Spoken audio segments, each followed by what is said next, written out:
Do this.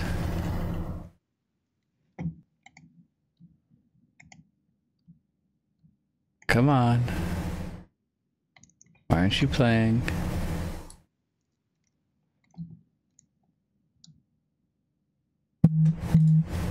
Oh, now I really pissed things off.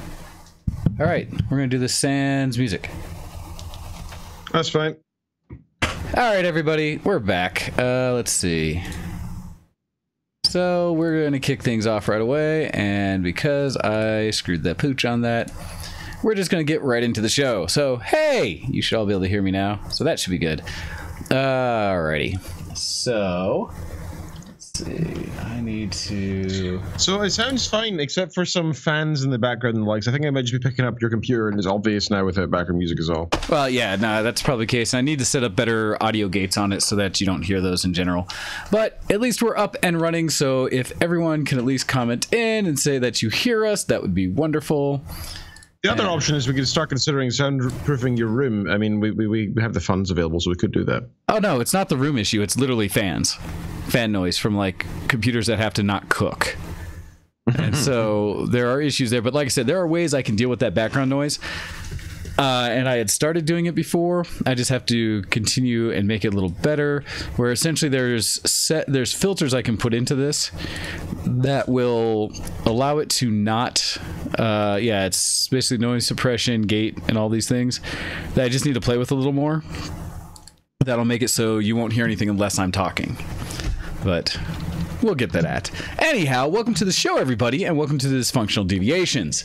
It is 2 p.m. or just after Eastern and 7 p.m. GMT on this Sunday, the 13th of May, 2018. And on this Sunday, we want to wish, for those in the United States, since Ken's already gone through and done this, a very happy Mother's Day for everyone's mother here. I got to see mine yesterday. Unfortunately, it was not Mother's Day, so I failed to tell her such, but messaged her first thing this morning when I got up to let her know both that I'd got home safe from being out of state, as well as to let her know that she is the best of mothers, and I appreciate her and all of those things, as everyone else should do for their mothers, if that is the case. All right, so, but with that, Ken, we would like to start off with dysfunctional deviations to say... deviation. There we go. To say, got you. What have you been doing recently, Ken? Well, I also want to give a shout out to Mr. Wayne here, because it was his birthday 6 days ago, for anybody who is not aware. So happy birthday, Mr. Wayne. Did you receive the small gift I sent? Did receive your gift. Thank you very much, Ken and Kitten Features. Very much appreciate it. Ken was gracious enough to give me the next 3 books that I need from the Dresden Files, which will put me up to, I think my collection now, somewhere around 12 of them now, I think, of the 15 I think that are out right now. And so as I continue to blast and read through those and quite enjoy it, my collection is not quite but getting close to complete. So thank you very much for adding to it, Ken. I appreciate it. Absolutely happy to. I used to always get you gifts on Steam, and I've having now myself stopped PC gaming, I realized that not everybody always appreciates Steam gifts all the time, especially when you've got your backlog of several hundred games. So that's why I asked for your Amazon wishlist. So thank you for that. Yes, and I did do my best to extend out the Amazon wishlist, as silly as that may be. I don't think it's silly at all. Hey, no, it's a weird thing in our culture, isn't it? We feel like douchebags for asking for things. It's not asking for things. It's for people who are already going to buy you something, and you're informing them of something that you actually want, instead of them buying you something you don't want and then pretending to be grateful. So for some reason, it's frowned upon. It doesn't make any sense. I think that's very well put. Yeah, okay, there's that. But I will say also that I have very rarely received anything that I did not appreciate as a gift. I've appreciated everything I've ever gotten because I have an issue with hoarding. However, the usefulness factor, how much I would appreciate, is I have a lot of things sitting on my shelves. There's things I like more than other. That's for sure. There are things, but I have many things displayed. Well, they were. Some of them are. Some of them are. What about all the things under this desk? So most of that's loot crates. Most of that came from loot crates that I do want, but I don't know what to do with it yet. What about stuff in this corner? some of it is also posters and things I need to hang on walls eventually. What about all the stuff that's in a pile over there? Again, posters and some of plushes that I need, because I wanted to not use my keyboard as a shelf anymore. Yeah, well, you failed. Most of it went to the floor. Okay. But I can still play. Well, that's Okay, good. hey, my herd had to be relocated temporarily to make space for this, Your monster. which we'll get into. Yeah. Yeah. The crap I am given just for living my life. You deserve it, though. You deserve it. What? All right. Thank you, Ken. Thank you. I feel attacked. Good. Anyhow, Ken, what else have you been up to? So yeah, I've had quite a packed week actually. Oh, good. Nice. So I mentioned last week I went canoeing and archery and stuff. Yay. And that was cool. And this week, most of the week was quite dull. I had to rush this. So basically, there's this competition called a 3-minute thesis that originated in Australia, but has now reached Britain. Okay. And the idea is you get a postgraduate student who's working on a 4-year, 5-year, 6-year, whatever PhD, and they need to summarize their work within 3 minutes. If they go over 3 minutes, they're disqualified, and they're only allowed one single slide, and preferably with no text or any equations. So in other words, don't make it mathy. It's not scientific. It's supposed to be a general overview for the general public to be able to consume. What are you doing getting all mathy on us? How dare you? Well, it's very difficult to take To make a point and support it without facts and traditional equations and things to prove that what you're doing is accurate. Yeah, pretty much. It's quite difficult to say here's all the stuff I'm doing that is extremely niche and try to explain it in 3 minutes or less. That's very tough. I mean, I remember when I'm in an office with a bunch of first years, right? So there's a bunch of first years here. Okay. And when I told them that we have this yearly event where they need to do a 5-minute talk to the department, they crap themselves and they say, I talk for 5 minutes. I can't talk for 5 minutes. What? What? And I'm like, dude, I've got 15 minutes to talk, and that's nowhere near enough. I need at least an hour. Well, okay, so the problem is what that is that is the difference between people that generally have issues with public speaking, which admittedly most people, I would say, going into things do, right? The most people get oh no, I have to talk in front of people. And then you have people, then it comes to, I will challenge everyone out there that thinks they're not a good public speaker to talk to anyone about something you love. Fair. And try to do it in under 5 minutes. Hey, Wayne, have you heard about this thing called cosplay? Right? And so, but that's the thing, right? Because everyone who's I don't know how to speak, it's normally because we get assigned a task to talk about something we don't actually care about. That's fair. Yeah. And so when you do that, you're kind of I don't know how I can speak about this for any more than a half second. And then it's actually, so I'd say this mostly because of work, because at work I've had to give briefings and do all kinds of things for years now, and it's been built, I have been broken of any level of you can't do this. It's you have to do it. It's your job. And so when you start doing that,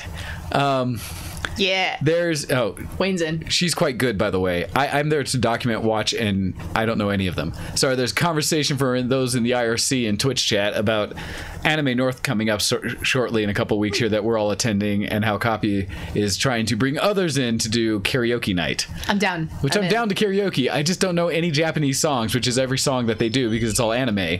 And so with that, I'm I don't know the words, and I can't even follow along. Oh, and Dean would be fine. But anyhow. Oh, it's not really Japanese. It's that pseudo-Japanese that anime fans like to talk, right? So you can just say Dezu, senpai, and you're pretty much fine. That's every song, right? The actual music is done by famous Japanese bands. But anime, yeah, Ken, whatever. No, but going into just the public... Desu, senpai. That's how we all talk. Right? And you understood everything, right? It's you're right, Ken. It's basically I Am Groot. But for the anime crowd. Pretty much, yeah. No matter what you do, we have full... Yikes. And so, yeah, it's all us just saying those few Japanese-ish words we know, and we understand each other completely. No, but I was, just to finalize on the public speaking thing, I found that as long as you're talking about something that you're an expert in, that you know a lot about, whether it's just because you love it or because it is your job and it's your niche and therefore you know more than anyone else about it, that makes public speaking actually very easy, because nobody knows more than you. Just talk about what you know. And normally that's why I say for your own jobs, you do the job every day. You're the expert. It's really easy to tell people that.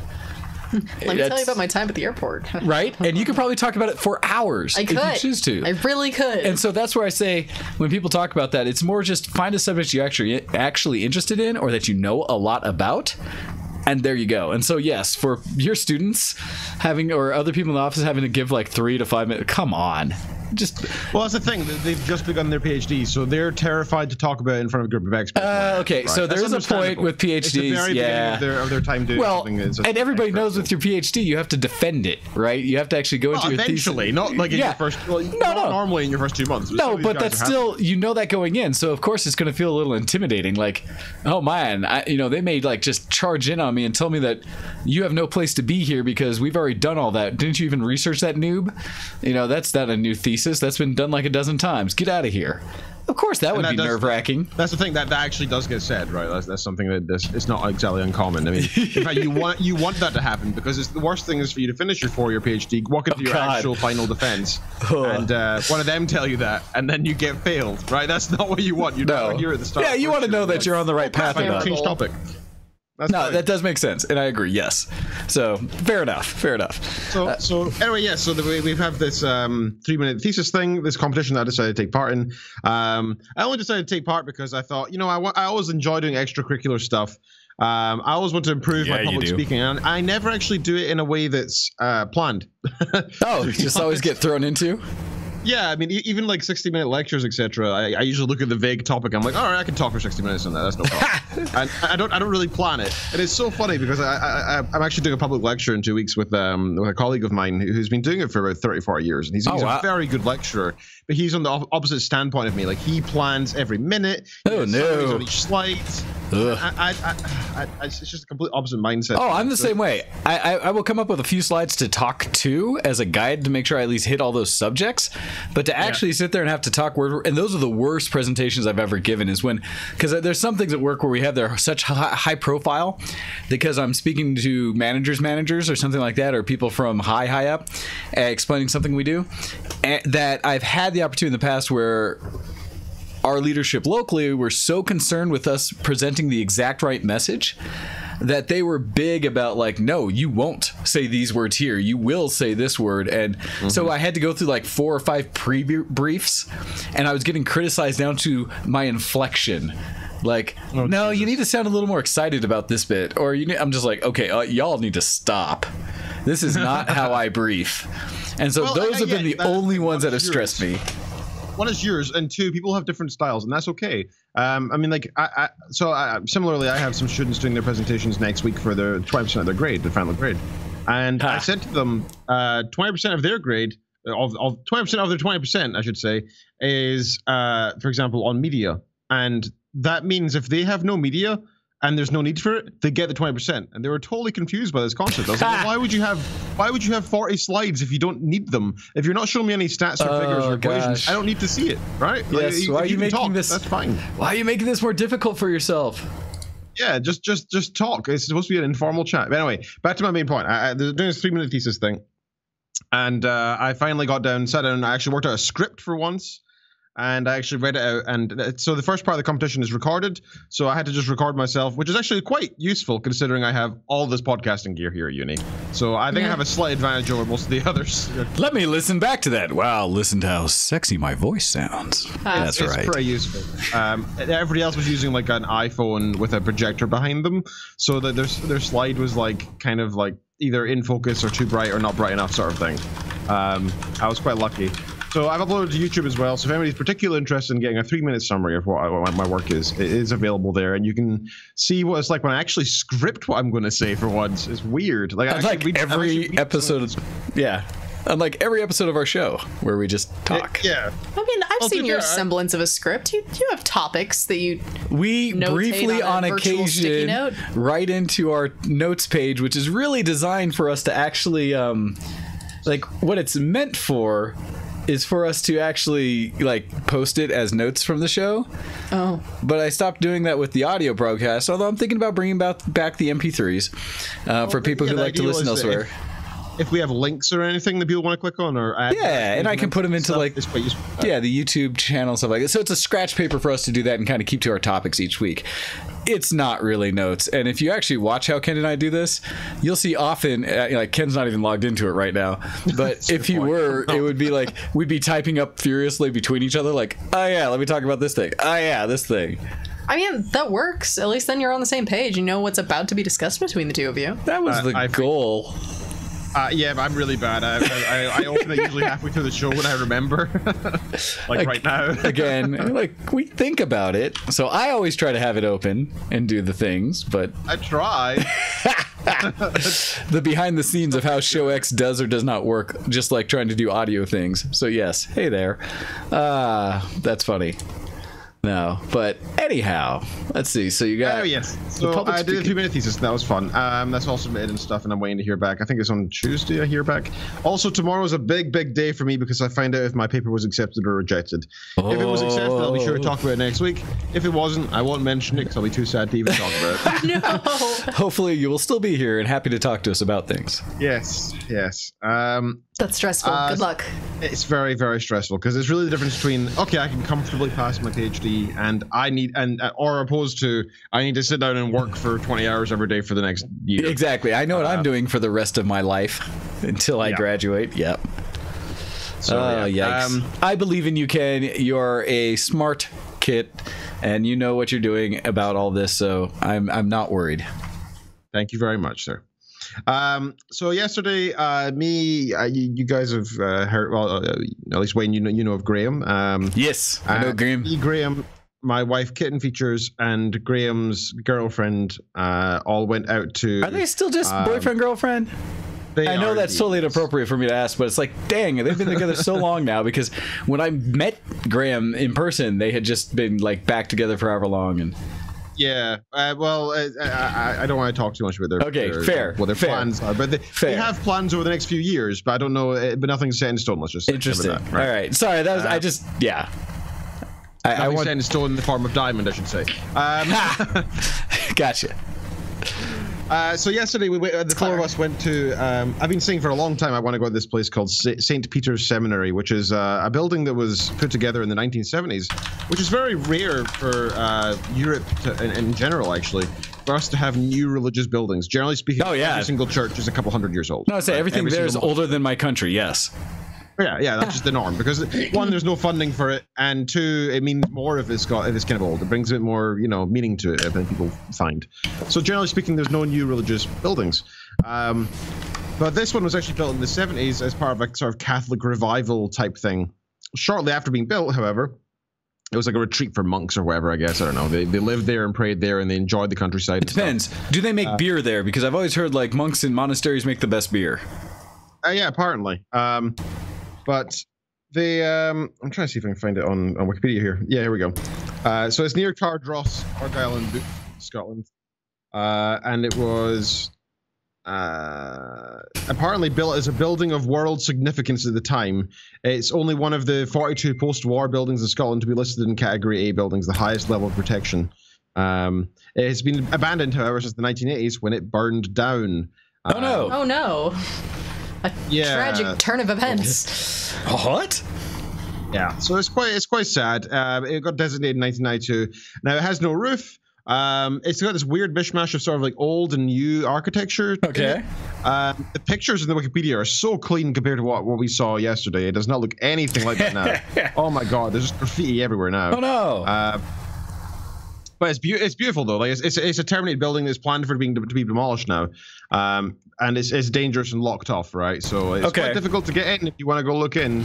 So this type of photography I've learned is first time I've ever done this is called Urbex, which is urban exploration. Urbex. Oh, okay, Urbex. Okay. Gotcha. Yeah.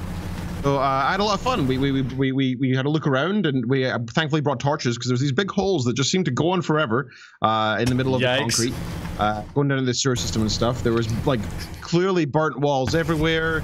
There was a couple dead birds. There was these rooms that were like locked off and like sealed with metal, like fused metal to the cement to keep the door completely permanently shut, but there was holes in the wall, so you could look inside these giant halls. They were creepy and huge, and it was a beautiful sunny day. But because the half of this thing was underground, it was still incredibly creepy to be there. Yeah. We really enjoyed it though. It was like a free thing to do, and we actually got to explore this beautiful old building and get some photos that I was actually very proud of.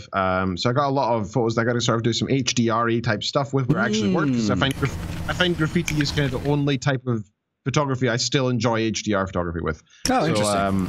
I'm sure it makes it pop. Yeah, it does. And I should say pseudo HDR. I don't actually take 3 images or 2 images and push them together. Oh, you're just expanding, the color palette to make it look like HDR. Artificially, yeah. So we did that, and that was a lot of fun. And then last night, me and Ken Features went out and got very drunk in Glasgow. So I'm quite hungover today. Nice. Hey. Solid. All right. And this morning, I had a good friend of mine very kindly mentioned to me that he was looking to get rid of his TV because he got a new one. And I was like, oh, well, what's your TV like? He said, oh, it's 52 inch. It's 3D. And you know, here in the UK, that would be worth at least £800. Well, you can't find those on most shelves in the UK. I remember specifically going into your local...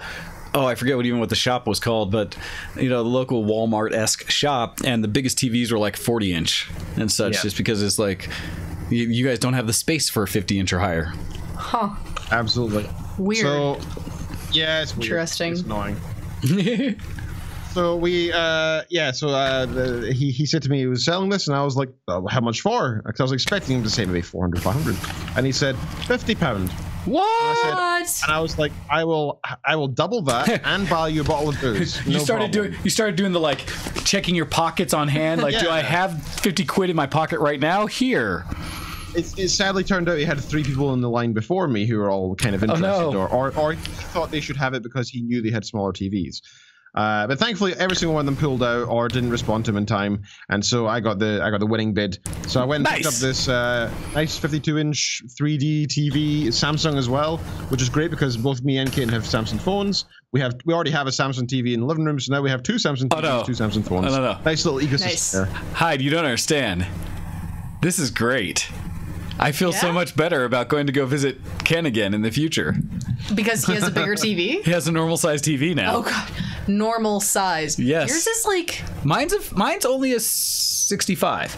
Only a 65. That's the biggest TV I think I've ever seen in someone's home in my life. Hey, no, shut up. I'm also talking to your monitor size now. That's later. And I will bring that back about this discussion. You're Shush. insane. Shush. We're going to put a pin in this and come right freaking back to it. Because let me tell you, Shush. I have things to say. Hey. No spoilers. Thank you. As Kurodesu says, I have a 100-inch projection screen, which you have also seen. Okay, yeah, but that's different from an actual TV. That's a projection. And Tom Bad Guy says, I have 2 50-inch screen TVs. All right, y'all are crazy people first and foremost. You're insane. Who do you think you're talking to? Wait. The damn tech heads. We'll bring balance to this. Copy. How big is your mother's TV? Because I think that'll bring balance to all of this. Is it like 10 inches? Is it small? She's Canadian, and her mother's entertainment station is quaint. Oh my god, Copy. Well, that's for her room because she still plays classic things. Still but no, Copy. What's the size of your mother's TV? The big quote unquote TV in the house? Because that just saying. When she posts that one, check that out. But as we all whip out our television sizes in comparison here, no, that's a great acquisition, Ken. That's really cool. That's wonderful. I'm happy for you. I have some things to say about Wayne later. Oh God. About that. There we go. See, Copy said mom's is a 27-inch. So there. That's a normal size TV. That's the big TV in the house. That's a normal size TV. That's this monitor. Yeah. In their living room. Yeah. How big's your mother's? I don't know. She got it. Like a 50-inch? So I didn't ever have access to it. Anyhow, Good job, Ken. Good job. Thank you. So yeah, that's been my week more or less. And yeah, I will be here. In fact, I don't need to say anything. I'll be here for the next 2 weeks. I'm actually traveling between Monday and Friday in 2 weeks' time, but that doesn't affect the show whatsoever, so that's fine. Okay. Cool. Good to know. At least you'll be back. And I think for us next week, we'll still be here for the weekend, but then the weekend after that, we will be in Canada for Anime North. And so we will see what it means for show stuff, because there'll either be basically 7 of us packed around my laptop and a single microphone to join in the show with you, Ken, or we will be out gallivanting around, just depending on what schedules are. Likelihood on gallivanting, just throwing it out there. But, all right. So then, I guess it transitions over to my dysfunctional deviations, but I guess I'll wait for Geek Cred for that one. So for dysfunctional deviations this week, yes, you mentioned birthday. So I am now old.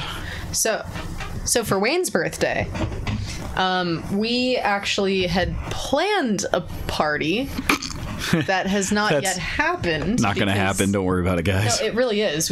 You don't understand. He's denying this, and he's like so ready for it not to ever be a thing, but we had it planned. We have a whole bunch of things already planned. I'm going to have a very merry unbirthday in like 3 or 4 months when everyone's schedule aligns. It would have been fine. But unfortunately, Thursday you had training, Wayne's such an incredibly kind and generous guy. He'll put time aside and his efforts aside to help people and his friends and his family. But as soon as we try to lift an arm for him, he freaks out. I know. And he's like, no, it's not going to happen. Don't do it. And we're like, oh my God. Because he tries to resist so hard. So, Wayne, you need to lower your defenses and accept it. Because it makes it easier on those around you as well. So yeah, in a way, you're helping us by letting us help. I'm not just going to breathe and let it happen, damn it. Fine. Then bite the pillow. Because it's happening. Whoa. Damn. Say, if I go up to my room and there's like stirrups and a leather strap, I'm going to be concerned. It's not that kind of party. Sorry to burst your bubble. No, but we do have plans for it, and it was planned for last Thursday. And unfortunately, at the last second, we realized that Wayne had training till pretty late, and by the time he had gotten back, 2 of the people who were coming would have to leave like half an hour later, just because they worked early the next morning. So we have been in continuous conversation about when to go next, or when to plan, so it will probably be within the next couple of days. We gave him an invitation to his own party. It was on a Robotech thing, a Robotech party invitation. I think it went back to the other room as a official documentation of my answer. Yeah, it was a answer yes, no, keto or non-keto party.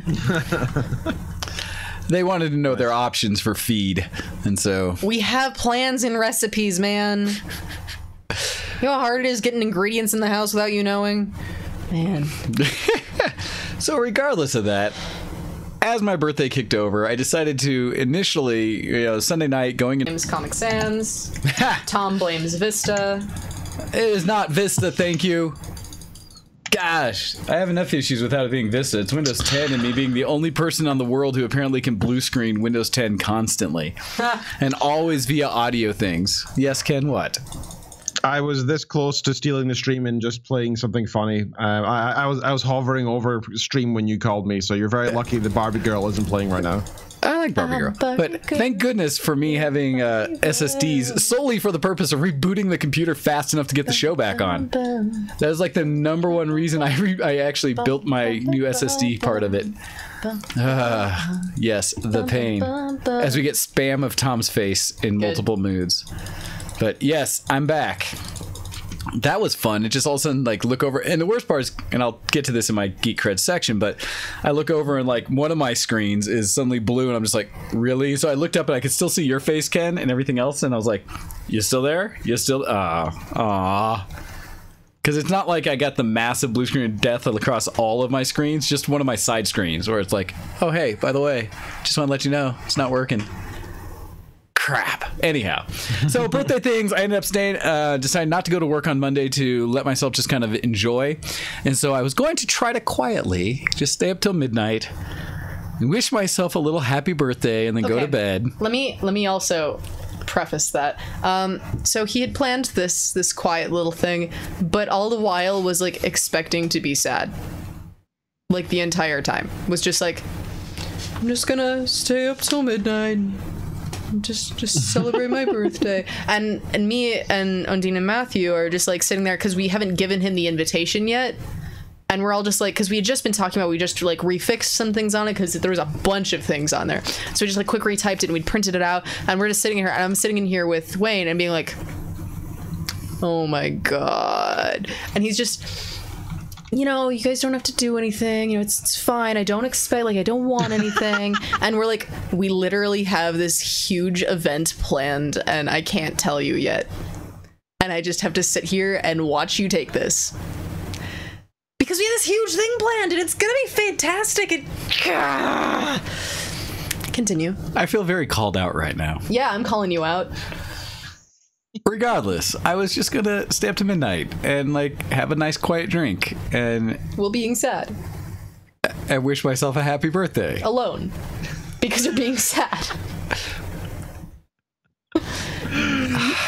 Because I'm old and yeah, things and Because stuff. you don't let and people do nice things for and you. you tend to reflect on your life when you know, witness another year of it, especially as I have now officially build over into the year of 30, or was I'm 42 now, so life, the universe, and everything. Oh, that reference. Yep. Yes, as I did post out a little bit of for those who would understand it. And so I was trying to reflect a little bit before I went to bed, and Because he worked the next day, and I was aggressively kept from having my moment. nonsense. I gave you your moment afterwards. So I just kind of I popped open a bottle of mead that I'd been holding for about a year. Ooh, good choice. That's a nice, expensive quality mead. This one's is it just a honey, or is this one a honey? I don't know. Because before I had an apple cinnamon one. This is from Redstone Meadery up in Boulder. They make their regular meads that everyone tends to have, but then they have these nice fine bottles of like 750 milliliter actual wine type mead that they flavor better and is super smooth. And so this one is just a beautiful blend. They tend to cost about $45 a bottle for the little bottle of it, but so good. Sounds fancy. And so I'd had it sitting in my thing for a while, and I was trying to decide, did I want to go with something like it? It came to my default what I came back to, because I was looking at Doc Mead. that night, yes. I was tempted to open up one of my bottles of port, but I have both a 30 and 40-year-old port, and they're both worth over $100 each. And I was kind of like, it's just my 42nd. It doesn't really matter. But, ooh, look at that meat up there. So I popped that bottle. I went outside and maybe was going to sit on the porch and have a little mopey moment to myself. Okay, if you heard his wording right there, oh, it's just my 42nd birthday. It doesn't really matter. That was his whole mood. The whole time. So regardless, I went out. I had a little match in hand so I could wish myself a little happy birthday, blow it Brought out a out. little candle. Like, brought a little really, match. did you? You brought a little candle. No, a match, just It was a because match. it wasn't actually a He candle. just box of matches, and then he held the match and stared at it. And then made a wish and blew it out. And then drank some mead. And I'm like, I want to hug you now, Wade. Not necessary. no, me too. Anyhow, It was a really cool moment, but I'm giving you crap for it. okay, admittedly, part of the challenge was everyone else's birthdays had come to pass, and we had made a point of celebrating them on their birthdays or beforehand in some way to surprise them, such as that. And mine came to a point where I realized there was no real good way for them to accomplish that task before my birthday. So we had planned it for 3 days after your birthday. The perfect surprise. And they had the opportunity to potentially have thrown it for me that day before, or to have something planned for my birthday itself. But they didn't. And so I was like, all right, that's fine. I will still celebrate my own little birthday thing. Now, at the same time, I had also realized they were planning something, because Hyde had multiple questions, kind of like, so what are you doing this Thursday? So are you still training? You still training this Thursday? You know, and just the way I was asked about my schedule led me to kind of think, okay, they got something planned, but I'm still going to do something for myself for my birthday. And it's okay if I'm a little retrospective at that moment, as I'm old and falling over the hill. And so no. And so there was that. But regardless, Yeah, regardless of what you just said, because it was bullshit, but had a moment that night, enjoyed some really nice mead, shared it amongst the group who came out and hovered around me and not let me sit on the porch in a nice, lovely We evening did by myself. afterwards. It was a very lovely evening, and he had his moment, and we came out and gave him his invitation to his own birthday party during that time Anyhow. that we had been planning. It's like, you guys don't have to pretend you had something for me just because, you know, I'm like, oh my god, Wayne, we've had something planned for a long time. You can't even stop it now if you tried. So there's that. Anyhow, so the day after I actually got to let myself sleep in a bit and have a birthday, kind of just took it easy for the most part. Didn't really do much. Kind of edited some photos, hung out, little things like that. Just taking a day, kind of relaxing. And beyond that, then kind of towards the afternoon, there was some press towards like, should we do something, things like that. But people were busy doing other stuff. So eventually, stole Hyde out to wander about. Didn't really have a plan per se, but somewhere in there I talked about in my head like, you know, it could be fun. And so all of a sudden I was like, you know what I should do? And so as we're out and about, we stopped by Unser Racing, which is a go-kart facility out here. They actually have a couple. This is their outdoor track with gas go-karts. Something I'd always wanted to check out, and so I was kind of like, screw it. It's a Monday. There's no one else here. Let's check this out. And so I stole Hyde out there and said, we're going go-karting. It was a surprise to me. Yeah, surprise. I took you to Raising Cane's. Did on the way there stop by and cheat a bit on my diet to get some very good fried chicken, essentially, or chicken fingers. It was delicious. That I've never had before, and they're really nice menus. So ate at a Raising place I've Cane's never is eaten. They sell jugs of tea. Yes. I learned that. There's a lot of places around here we found that will sell sweet tea to like anybody, like whole gallons of sweet tea, which is wonderful if you're not diabetic or trying to reduce weight. Or trying to not become diabetic. Yeah, because it is basically slightly liquefied sugar. Is basically what they give you. The McDonald's sweet tea when I used to work there was like, it was 5 pounds of sugar for 5 gallons of tea. Yeah, a pound of sugar per gallon. Yikes. But regardless, yeah, it was. Woo. So went there, went go-karting. It was actually a lot of fun, but man, was it brutal. Is that us? I hear that. What? It's like suddenly like that- wind and birds. Sorry, I can you hear me now? Yeah. Okay, so what I did was You turned on your white noise and birds background to sleep to? What was that? No, you guys said okay. So you guys won't know because it was in Skype. But Wayne said to me, "Your keyboard's very loud," just as an FYI. So I was like, "Oh, okay." Well, I'm typing into the Twitch chat. So I was like, "Okay, I'll mute myself on my soundboard over here." So I muted myself. I typed something, and then I'd mute myself back to the same level. But apparently, I must have reset something. I guess it didn't realize what the level was before. But putting up to that level apparently was extremely loud to you guys. So you must have heard the birds outside. Oh, so it was the white noise and birds, just Oh. of outside Scotland. Wow, that sounded like...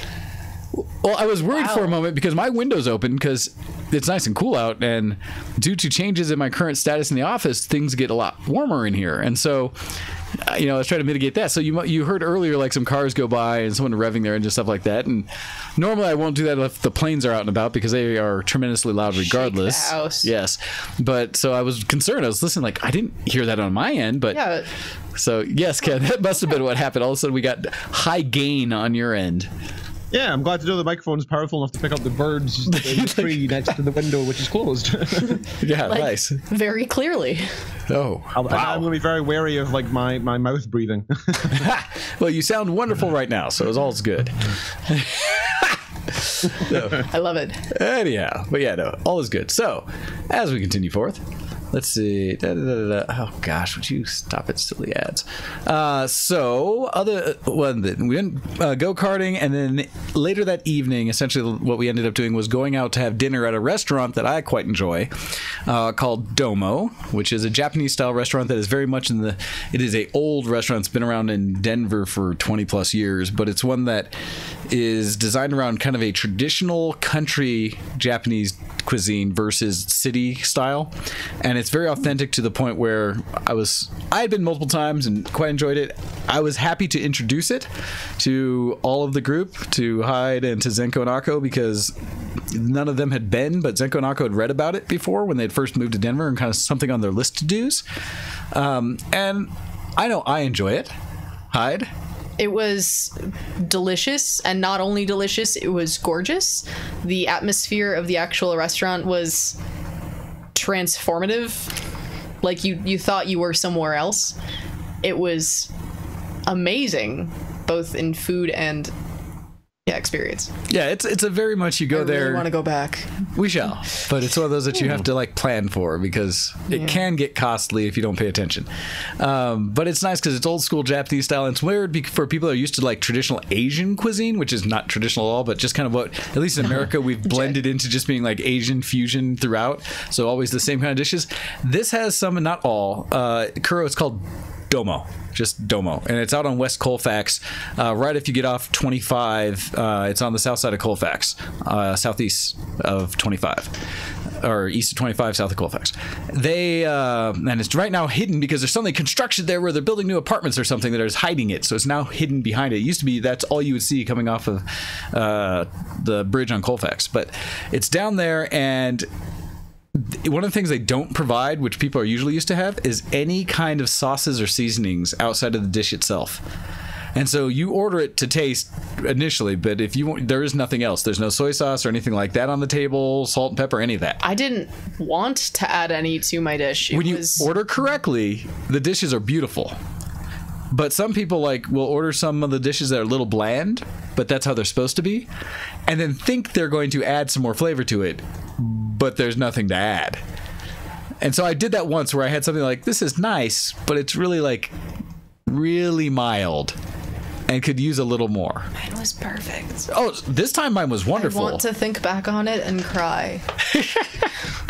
But yeah, Domo's a really nice restaurant. Got to take them there and kind of show off. It's not only a restaurant, it's also one of the oldest Aikido gyms or dojos in Colorado. And it's a massive, beautiful dojo. I wish I could train there.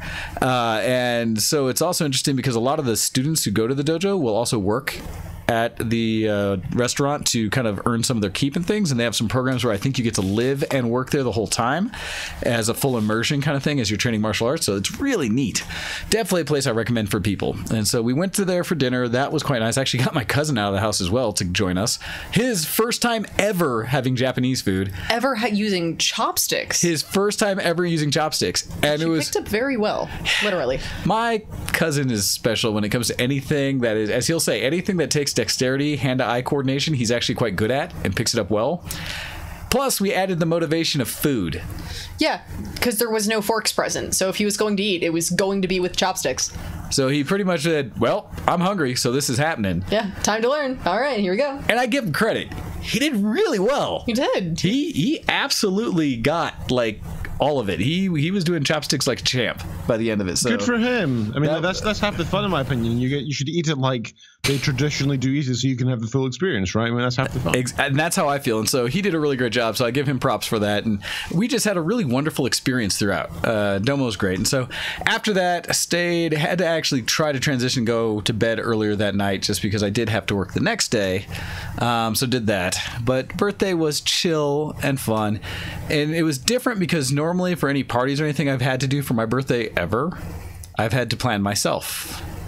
And so that's also partially where I was kind of like, well, I didn't plan anything, so I'll sit here.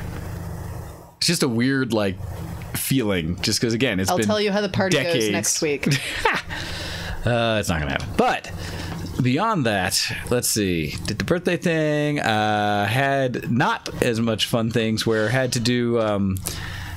I actually ended up taking another day off work that was not fully scheduled, or didn't want it to be a full day, because it is warming up here in Denver, and I needed to sort out my sprinkler system to keep my grass unnaturally green, as we do here in the high desert of Colorado, to make our neighbors feel better about themselves, that my property looks nice. And so now, to prep myself for spending hundreds of dollars a month on putting water on something just to make it look green, I ended up and actually got the invoice just now, and it wasn't as bad as I thought. But like spent almost $400 on having two people spend what was I hoped was going to be like 3 hours fixing my sprinklers. Ended up being like 6 hours, and eventually they said that's all we can do. We got to go. We have other appointments. But they had to. What had mostly happened is one of my tree that I got to show actually the roommates a little bit ago. Started out as just a wee bush in front of my house. It was cute and small and bearable.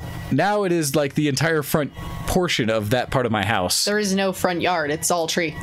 And in doing so, it has formed a very stout set of roots that, of course, when people in America especially build homes, no one talks to each other, and it's definitely not coordinated as to how various parts of the house building could work best together.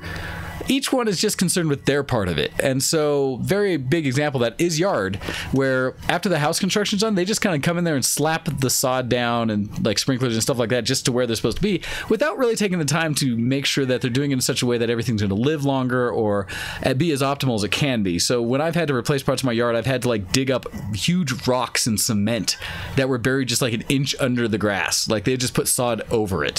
Things like that. It's just terrible.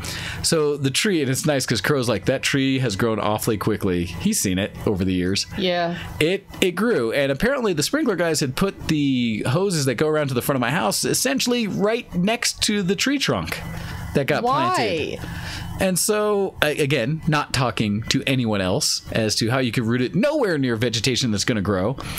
They put it in such a place that the roots had grown over the years to actually squeeze and basically choke out the sprinkler system. So when they got through and actually ripped it all out, they actually asked me permission, like, we're going to have to cut a large portion of this part of the tree to get this done. I was like, go for it. That thing ain't dying. And so at the end, they had cut out a section about 1.5 feet long that had about an 8-inch diameter to it, of just like dirt and roots and like sprinkler hose to the two of the hoses going that direction that were just completely grown through each other. Oh my gosh. And they actually were taking it home as a momentum. Like they were going to put it back in the sprinkler office, because they do this every once in a while, where I've got in there and they've shown some of the worst cases of things they found in sprinkler systems. And so they took mine as to be an example for them to put in the office. And I was just like, hilarious. Great that it grew that bad. But, you know, all that money later, my sprinkler is now ready to be turned on either tonight or tomorrow, so I can start spending all that money to keep my neighbors happy. You don't have to turn it on the dirt patch, though. But we will. Well, once we plant seeds. Yeah, because we got to plant new grass there. Yeah, but you don't have to water the dirt. Right now, there's nothing there. I took everything out. Yeah. Surely it's useful to have the dirt moist for later, though. I don't really know. It is, and we'll be doing that today, this afternoon, to kind of get it ready, because I need to get it going. Yes, but that is going. Here's a random question for you guys. Actually, are you ever interested in growing veg or anything? Because my granddad has. Hey man, so I've learned, we don't just put our veg out there for anybody to see. That's kind of rude. No, I'm assuming just like a vegetable garden, things like that. Yeah, exactly. Yeah, vegetables. Yeah. So I just don't ever talk about it as being like, "Hey, man, you grow any veg today? Huh? How's your veg doing?" Oh, okay. That sounds dirty and wrong.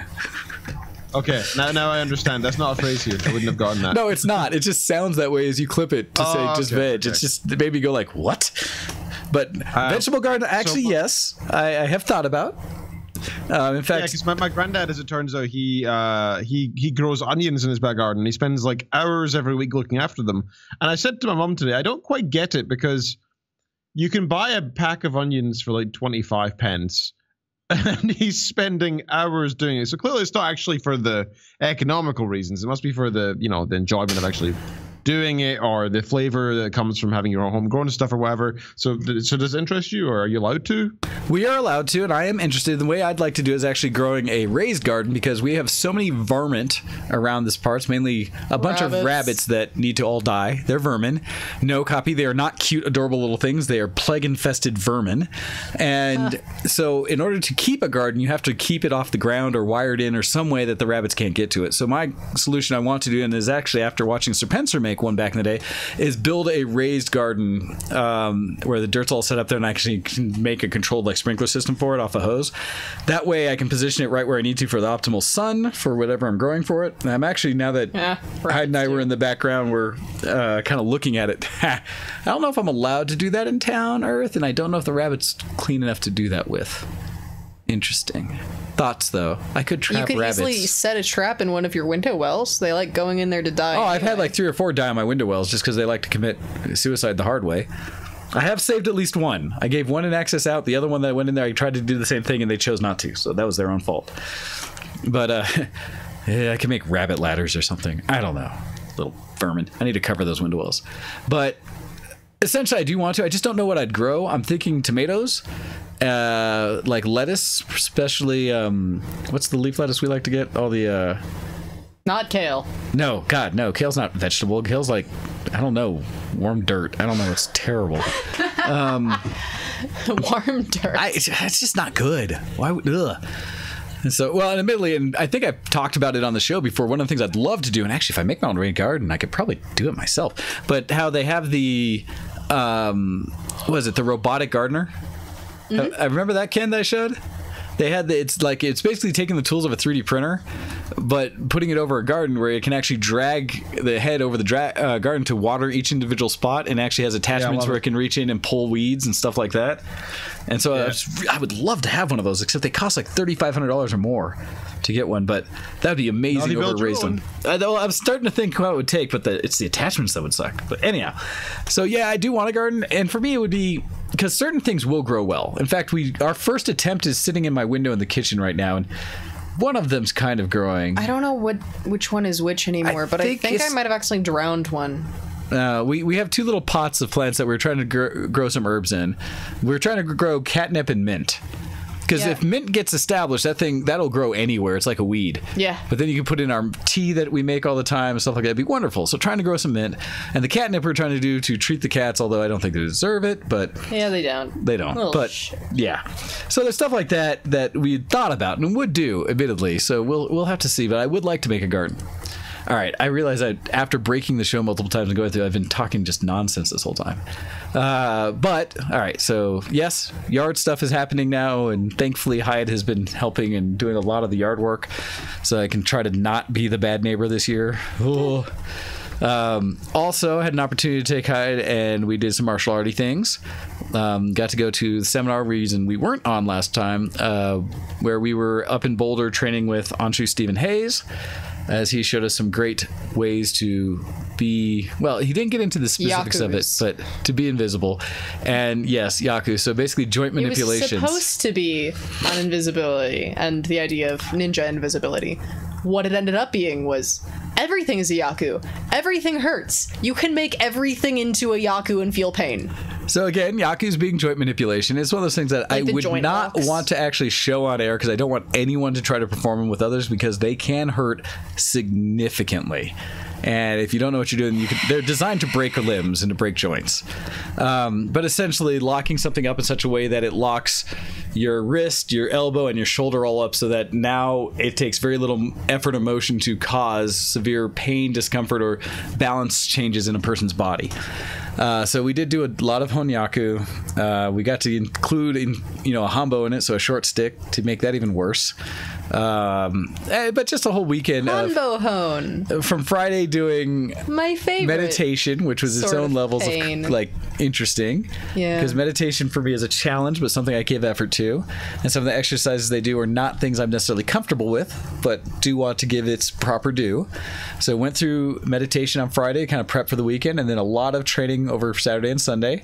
Great opportunity to have like a dinner with a few folks at one of the owners' homes up in Boulder that was beautiful, and seeing the sunset over the mountains while talking to Anshu and having sushi and stuff like that.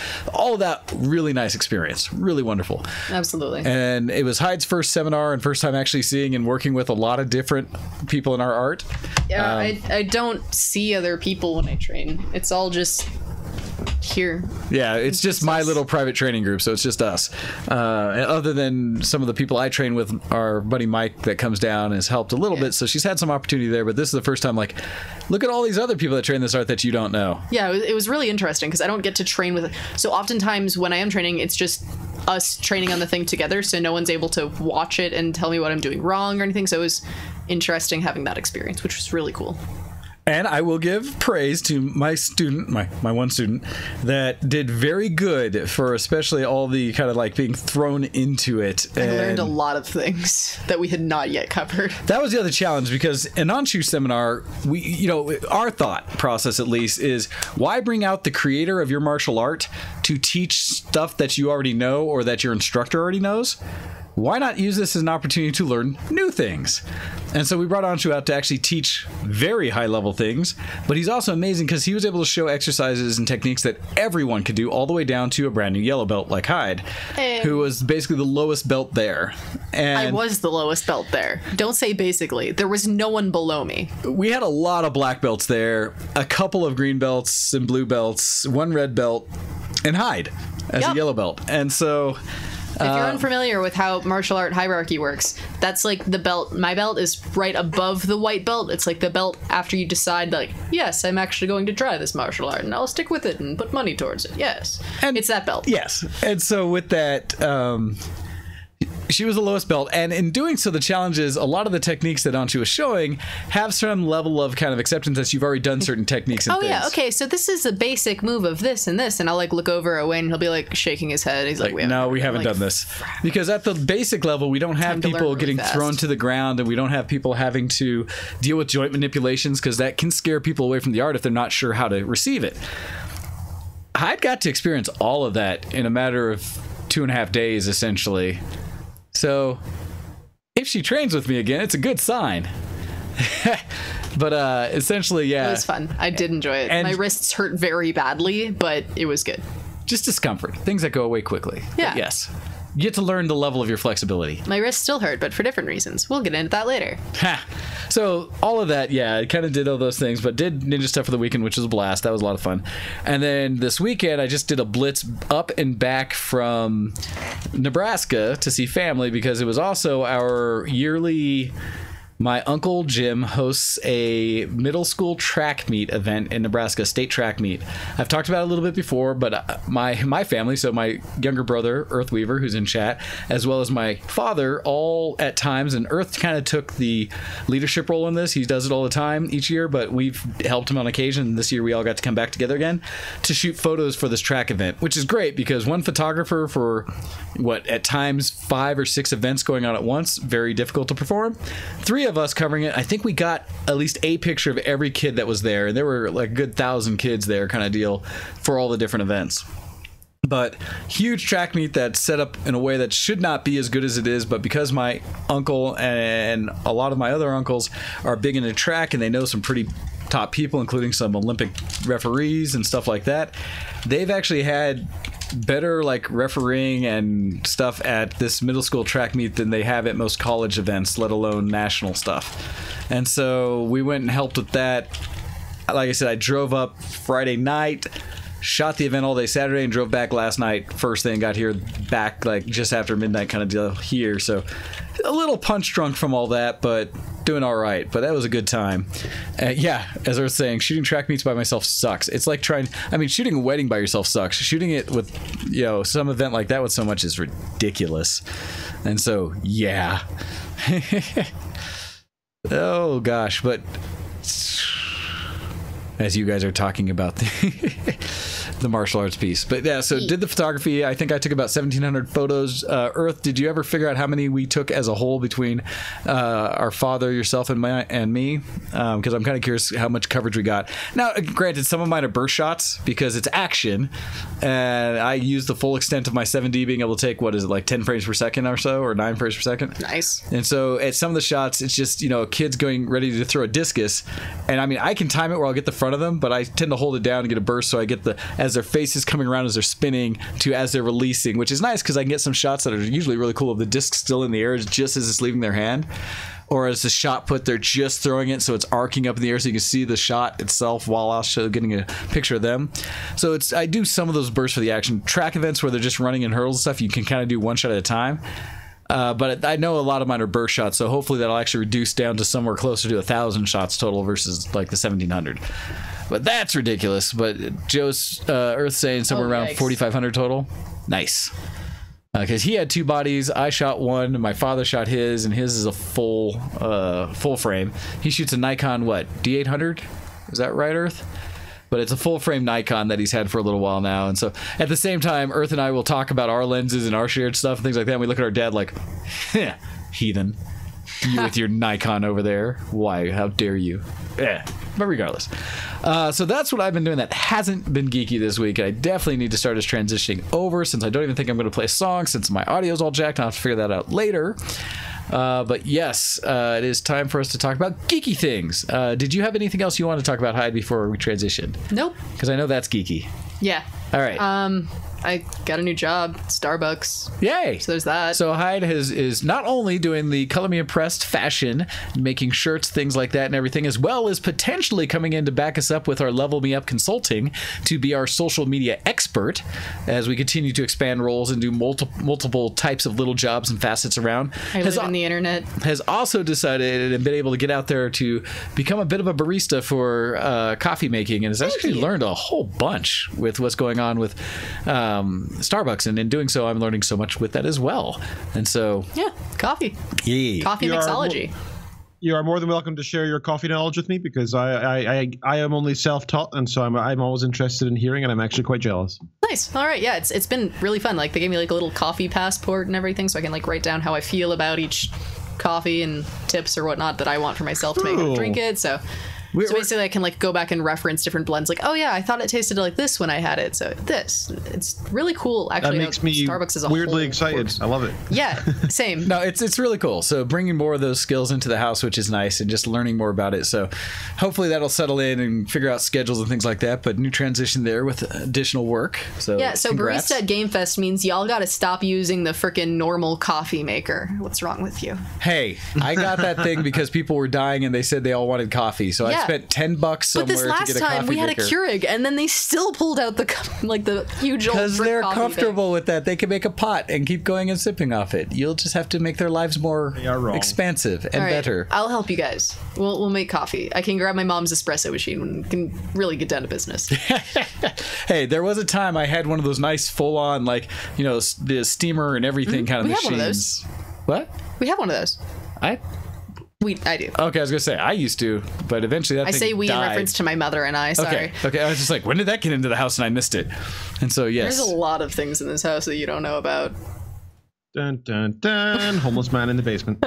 Well, this goes back to conversations we've had of them having explored my house multiple times and finding new things, and always kind of like, wait, is it what? like an adventure? Do you guys like pack a backpack, water and biscuits, and then go out for 8 hours? Well, so okay, actually, the first time snakes. that happened, we were just like, it was before any of us were staying here, and Ondine and I were actually just like, where is Wayne's washer and dryer? Like, they're not.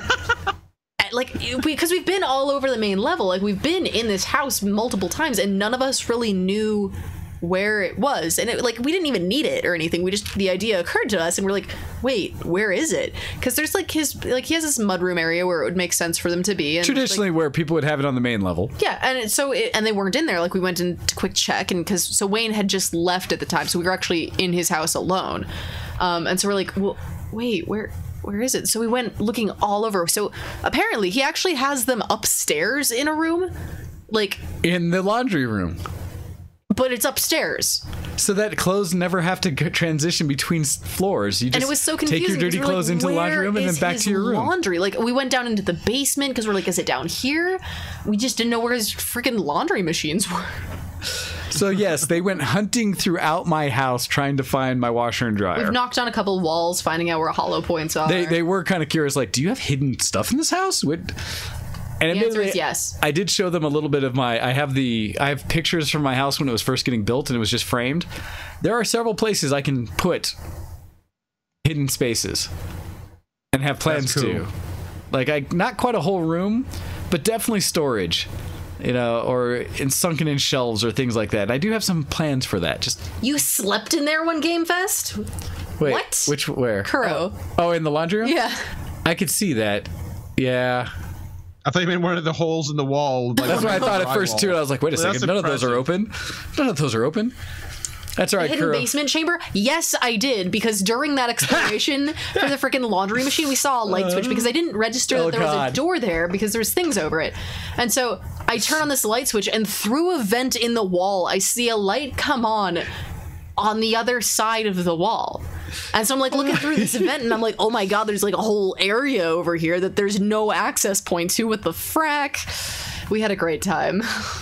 Yeah, I get to hear these stories about how apparently my house is much more of a, I don't know, amusement park than I thought.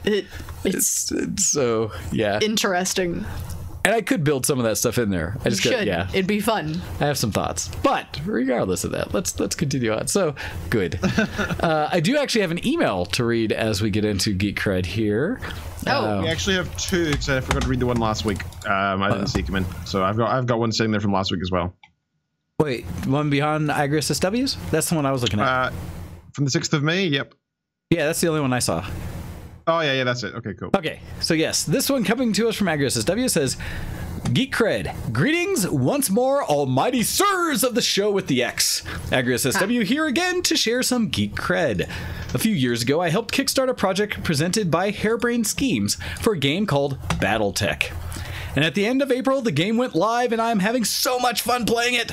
On a related note, this week, we finally decided to upgrade our internet for the first time in forever, going from 15 megabit up and down to 150 megabit up and down. And with my new internets, I have started to stream my BattleTech games on Twitch. I'm still new to Twitch streaming, so if anyone from VTW has advice or tips, please let me know. And please drop my channel to hang out or say hi. I would greatly appreciate it. That's all I have to share for now, but keep up the great works. And as always, shout out to my loving fiance, Ambrosia Hartnett. P.S. I have a link to my Twitch channel. I'll be streaming some BattleTech after the show. Drop in and say hi. I hope I am 1/100th as entertaining as Wayne and Ken. His is twitch.tv/Saint Uther. SAINTUTHER. I will put that in knows how to bar us up to the free shoutouts, right? Well, we definitely support those that are our friends here on the show, as well as we can probably, how you're doing, eventually host you as a VTW stream so that you can be under the actual VTW gaming channel for Twitch. But that coming to us from Agrius SW, level 110 human paladin from the guild Silverwings on Moonguard US, the paladin and husband-to-be of Ambrosia Hartnett. And also, if you want to talk to anybody, Agrius SW, talk to our friend Tom Bad Guy. He knows pretty much all the things and makes great overlays and has been learning all of the Twitch streaming. I've been learning better, so hopefully Show X minus my audio snafus is at least looking and performing better here on the channel. So I'm trying to get much more Twitch savvy. Just like if you were to, if you were to sub us, or what are all the things you can do? Was it if you were to sub us, follow us, restream us, donate us, restream us, host us, any of those things, you should see an alert pop up on the screen when people do that now, as I've tried to learn more of the Twitch things, as well as our Twitch bot chat that sometimes gets a little aggressive when people do too many, like, hey, how you go, and stuff, and get kicked out of or banned from chat for a little bit. Which I still let in there, but I made them a little less angry. Hey, I sent an email. Oh? Hey, I sent an email in. Oh, God. Oh, God. Oh, God. I'm glad that you have the... Thank you for the screenshot, like I'd asked. Oh, God, yes. You could look at this, but I was trying to decide if I should start here, because something happened after our last discussion. Something happened during the last show that I was on. Does anyone recall one of the main topics that we were discussing the last time I was on the podcast?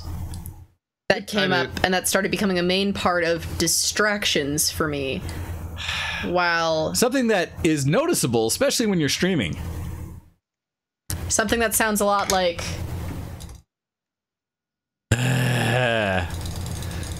Which I have been doing this entire time as well, but I've upgraded. Well, instead of using a regular traditional mouse, is now using trackpad or ArtPad. My digital ArtPad to click. So that it's not smart, actually. That's a very good idea. It's very quiet. It's nice. To bring people into also, the fold. Also, it hurts my wrist a lot less. Yeah, much more ergonomic. I've ascended like 27 times. So, to bring this in, I will put it on screen for everyone to see. And I'll let Hyde talk through this. But essentially, you've been clicking. Okay, so I like how your face is so... Wait, I gotta go back just a second to see. So people can see how excited you are to talk about this. Because Not only have you been doing it, your computer has been on since the last show you were on. Wait, let me open up my stats. Hang on, I've been keeping track of all my stats. Golden cookie. Hang on. All right. No, I don't want to send. Give me my stats. Look at that big smile, Jesus. Yeah, seriously. She has been waiting for this moment. Okay, so I had only planned on actually doing it for funny, joking research purposes of come back next week and tell you what I've been doing for the last 7 days. Because I intended to like get it started and then just kind of let it auto go and just have it go for 7 days. So I've currently been on this run for 20 days. I have, at least in Cookie Clicker, I've made 98.89 quadrillion cookies. We need to preface this. Looking at the stream and looking at the screen as I'm now going to transition back so you can see what's happening here.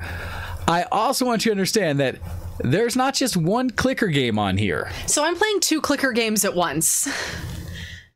I am playing both Cookie Clicker and Clicker Heroes on Steam because Wayne made the mistake of mentioning it to me.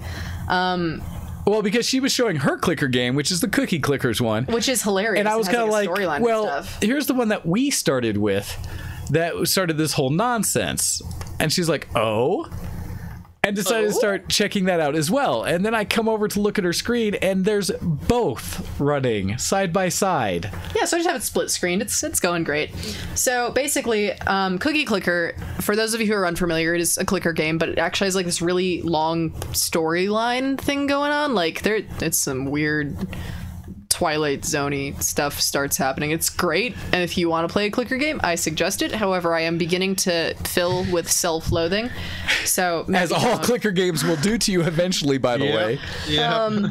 And then on the other side, I am playing Clicker Heroes, in which case I have ascended. Let's see, how many times do I check my stats here? God, I deleted it. I am currently on my 6th ascension. I haven't ascended yet in Cookie Clicker because I was afraid it would delete my stats, and I didn't want to do that before I was able to tell you guys what I've been doing, just because it has all of these wonderful stats. Like, I have my handmade cookies, so all of the cookies that I've made from actually clicking, not from my auto clickers, I have made 13.1 quadrillion cookies just by my own clicks. I've clicked 87,166 times. I'm currently making 131.231 billion cookies per click, and overall accumulating 2.187 trillion cookies per second. And that is without modifiers. I've unlocked over... Okay, I have 110 out of 387 upgrades unlocked, and I have 87 out of 378 achievements unlocked. Including 2 shadow achievements, one of which I'm very excited. Let's see, what is this one? I have 1 chance in 500,000 every second of earning this achievement. It's just called Just Plain Lucky. It's good. I like that one. That's pretty cool. Yeah, there's like some really cool achievements. Like, it's not. It's good. It's good. something. And I'm like casting spells and. So the nice thing is certain things can backfire and clot my cookie production by like 50% for 15 minutes. Which so I'm glad to hear you're enjoying all these, Hyde. I put them in the chat so you have links as well. I have 2 recommendations for you once you inevitably get these ones. Do not give her more clickers. They're much shorter. So the second one I put down there is Space Plan. Really fun. It's quite short though. Once you finish it, there is a revival thing, but it's kind of useless. So I'd say that's fun for like 3 or 4 hours. If you get sick of one, want to try something different, Space Plan. It's really pretty, and it's actually a pretty cool storyline. Very simple, but well, that's one of the big differences, right? Clicker Heroes has like no storyline at all. It's as basic clicker as you get. So I was actually kind of surprised when Hyde started telling me some of the news and storylines that were going around with Cookie Clicker, because there was entertaining stuff there. I was kind of like, it's very entertaining. There's like a constant news stream of just the weirdest things. So it's telling these little stories here. It's like, all right, so at least that has something else to it, because regular Clicker Heroes is terrible, and don't ever play it. I did actually load mine again just to try to tell her some of the stuff, like, oh, I forget, how's this working? I was looking at mine, I was like, so I played it for like 10-15 minutes or so, and I was just like, no, and I uninstalled it again. Good so for you. I feel cleaner and like a better person. The other one I recommend is called Trimps. If you just Google TRIMPS, you can find it. Or I just registered an account. Well. Yeah, Trimps Ken, is awesome. I'm telling you, really love Trimps. There's an addiction over here you're feeding that is not healthy. it's like a secret mathematical like formula behind it that you slowly work out. It's pretty awesome. Like you'll learn slowly how to make it more efficient and the right levels of where to put your workers and stuff. It's just cool. I really do like Trims. It's a lot of fun. Cool. All right, I've registered accounts on both links you've sent me. I'm telling you, Ken, very susceptible. You have to be careful with what you introduce her to. I'll be like, okay, I'm just gonna go check on my clicker games for like 5 minutes. Like an hour later, I'll be like, I miss my friends. There's I a miss point where my we family. come like, I forget. Wait, 3 days later, I forgot to go to work. have you guys seen Hyde? It's like, yeah. So I'm trying desperately not to let certain addictions kick in there because it'll be all encompassing. Just like I'm trying my best not to let her like actually get into Warhammer 40K or to get other things. It's like, no, you will lose all of your money and life and friends. I stopped playing Magic the Gathering because I was losing too much money. Like I said, these are all addictions. Dude, maintaining that do the being same. in standard is just too hard. No, that's why we all stopped. Because it's ridiculous. Okay, but playing standard in Innistrad, like Return to Ravnica through Innistrad was fantastic. I believe it. It was all tribal. You just make everything so easily. But that's the thing. There's certain addictions that I just try not to let my friends actually do. Because they're my friends. I don't want them to suffer. Ah, yes. No, Copy. This is exactly why nobody should play WoW ever again. I did like World of Warcraft, and I used to play that actually a lot in like 8th grade, but I never had money to pay for it. So I had like, I think 6 characters up to level 20. We know how you do this. Yeah. But I'm not going to feed you this addiction. And no, there's ways to play the full game, basically. No, I would just like partner up with people who had accounts, and they would just like walk me through shit. Yeah. No. But there's entire unlicensed servers out there that you can play a lot of WoW by itself for free. Oh, nice. Yeah, stuff like Plus, that. if we ever Something to Google later. Yeah. Hey, well, here's the problem. Okay. WoW, no. If we're gonna play WoW again, I'd be up for having a little guild again. God, no WoW. Not WoW. We will find one MMO-esque thing maybe someday for us all to play again. So World of Warcraft? Anyone? No. Yes? No. Yeah, okay. Yeah, okay. God, you guys are All right, terrible. You're I'll download terrible. Stop. You're all horrible people and need to stop now. Take a ride on my druid. She's offered that to many people. Yeah. She used to stack druids. You're lame, Tom. She's rude. Anyhow, let's get away from this dirtiness now. So thank you for PSO, that, Agnes yes. SW. And PSO thank you, Hyde, for keeping us up to date on your clicking that you could now shut down. You could actually close now. But yeah, now that you've accomplished your goal of telling us about all the craziness you've done on the show. But I'm not done with the storyline. When was the last time you rebooted your computer? She'll lose efficiency, Wayne. Oh, I can't lose efficiency. I taught her at least how to not have to constantly click and clicker heroes, how to get the ancients and stuff that allow a lot of the damage to happen as passives. Yeah, eventually it becomes bad to do by clicking, default, it doesn't turn on the auto adjust your levels, or somehow that gets kicked off. So I was doing all of it manually. You know, where at least it would let you go through your 1 through 10 and it would level you to the next level until you couldn't win automatically. It wasn't doing that. So yeah, she was everything. I did it all manually. So I gave her a lot of efficiencies to help her not destroy her wrists, but she's still choosing to hurt herself. So that's been my nerdy. I don't want to call it geek cred. Whoop. So I don't want to be proud of this. It's not geek cred. It's just something I've been doing. I'm ashamed, but I can't stop. It scratches a part of your brain that makes you feel like you're being efficient in life. It fills me with a sense of accomplishment, which is almost comical because it is the least accomplishment thing ever with my life. It is hollow to say the least. But regardless, I feel efficient and full of life. Something. That's not true at all. Exactly. Really sad. So let's continue on though. Ken, how about your geekiness this week? I currently have a 21,905 click combo and clicker heroes. Would you shut those down now? No. Yes, Ken. You go, girl. You have fun. I will. Oh geez, what have I been up to? In terms of geekery, other than the photography stuff, which by the way I've been really putting a lot of my free time into because you know, it's something I said that I really hoped would happen when I stopped playing PC video games like a year ago, is that I'd put more time into my hobbies. And I think in general I have, but in the past week it feels like it's been increasing massively. So every time I have a few minutes spare, I've been picking up my camera and doing something. Nice. For the first time ever, I was actually a little disappointed. For the first time ever, I took my camera out the other day. I took a bunch of photos. I came back in. I forgot about it. I did a couple other shoots, and today I edited like 4 or 5 days worth of photos all at once. Nice. And one of the trips, I found that I didn't actually get any photos I liked, and I had to delete an entire trip's worth of photos. That sucks, but Yeah, it's the first time I've ever had to do that. there's reality to that. It's something that we are all fortunate because with digital, you can at least kind of preview or look through if you want to. When you're a classic photographer, if you were doing it on film, you didn't know until you paid all the money to actually get it developed or developed it yourself and paid that money and time. Look at photo and go like, well, that's crap. Great. Aww. And so, we're very fortunate for that, and it costs all of the time we had and a delete button. And thank goodness for digital space, because I am coming up close to the limit of my 4 terabytes of storage for photos. For every photo I've taken for people, and I need to expand and get I need a NAS just for photos. Wow. Yeah. Yep. Well, I've been shooting photos since 2004, 5, when I got my 20D. Are you keeping all the originals? Like, Yes. do you keep all the? Yeah, I don't. I keep all the raws because I've had people come back and say, "Hey, that wedding you shot for me, did I get photos again?"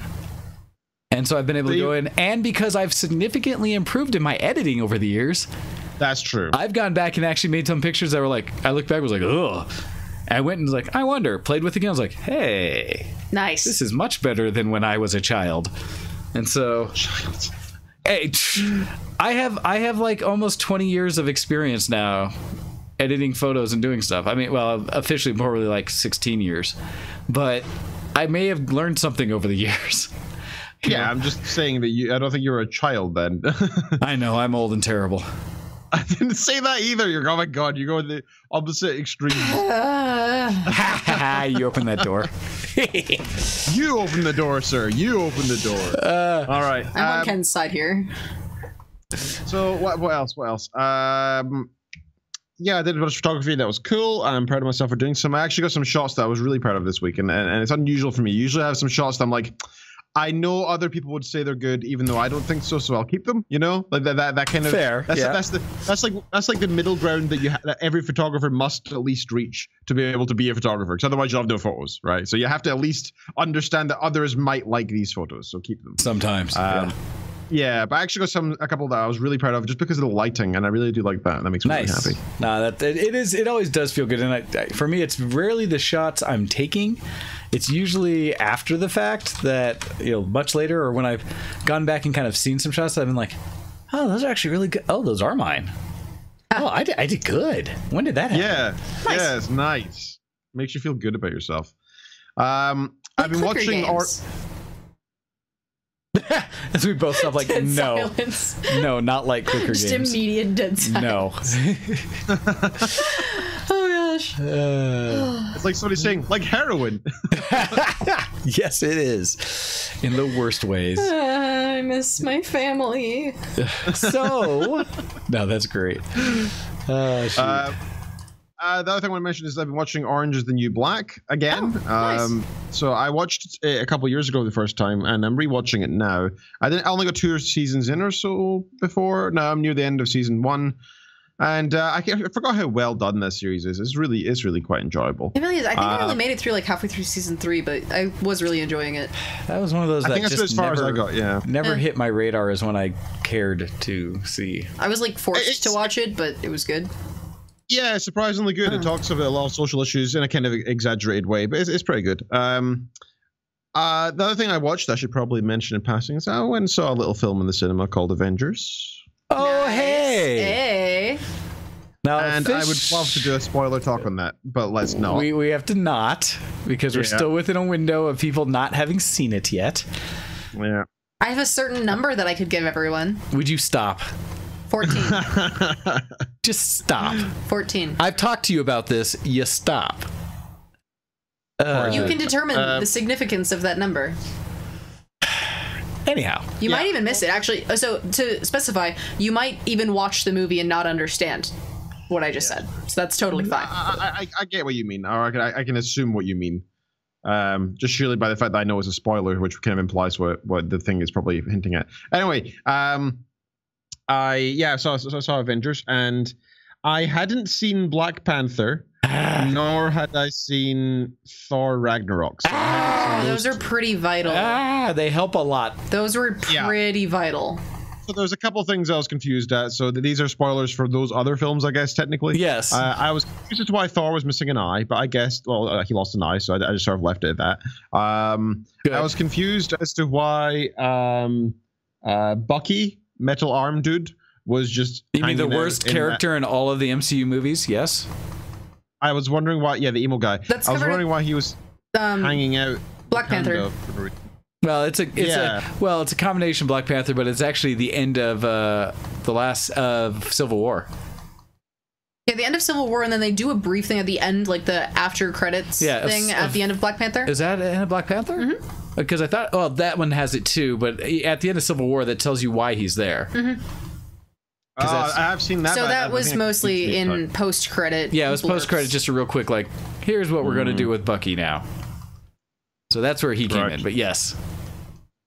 Okay.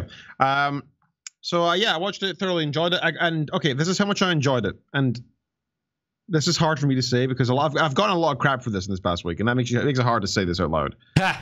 I think that was the best film I've ever seen. Oh, that is a very strong. That's a high opinion. Compliment. I have never seen a film where every single frame feels like it was crafted to perfection and analyzed again and again to be absolutely perfect. Like there was not a scene where there wasn't like top humor, top sarcasm, top, I don't know, quality of visuals, audio, music.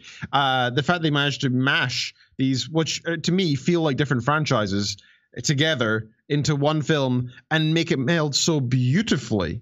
I can only imagine if we saw this film. Imagine this came out in the 80s, like as it is. Imagine it came out right now, or even if it came out in the 50s, it'd be seen as like the next Bible. Like it's just beyond our, like even in our technology, it's just beyond our time. It's just so fantastically crafted. I was so thoroughly impressed, and I also thoroughly enjoyed, this is a mini spoiler in the most miniest way. I also enjoyed the Scotland scene. I recognized every single place that it was. Okay, so that was fun because Wayne did too.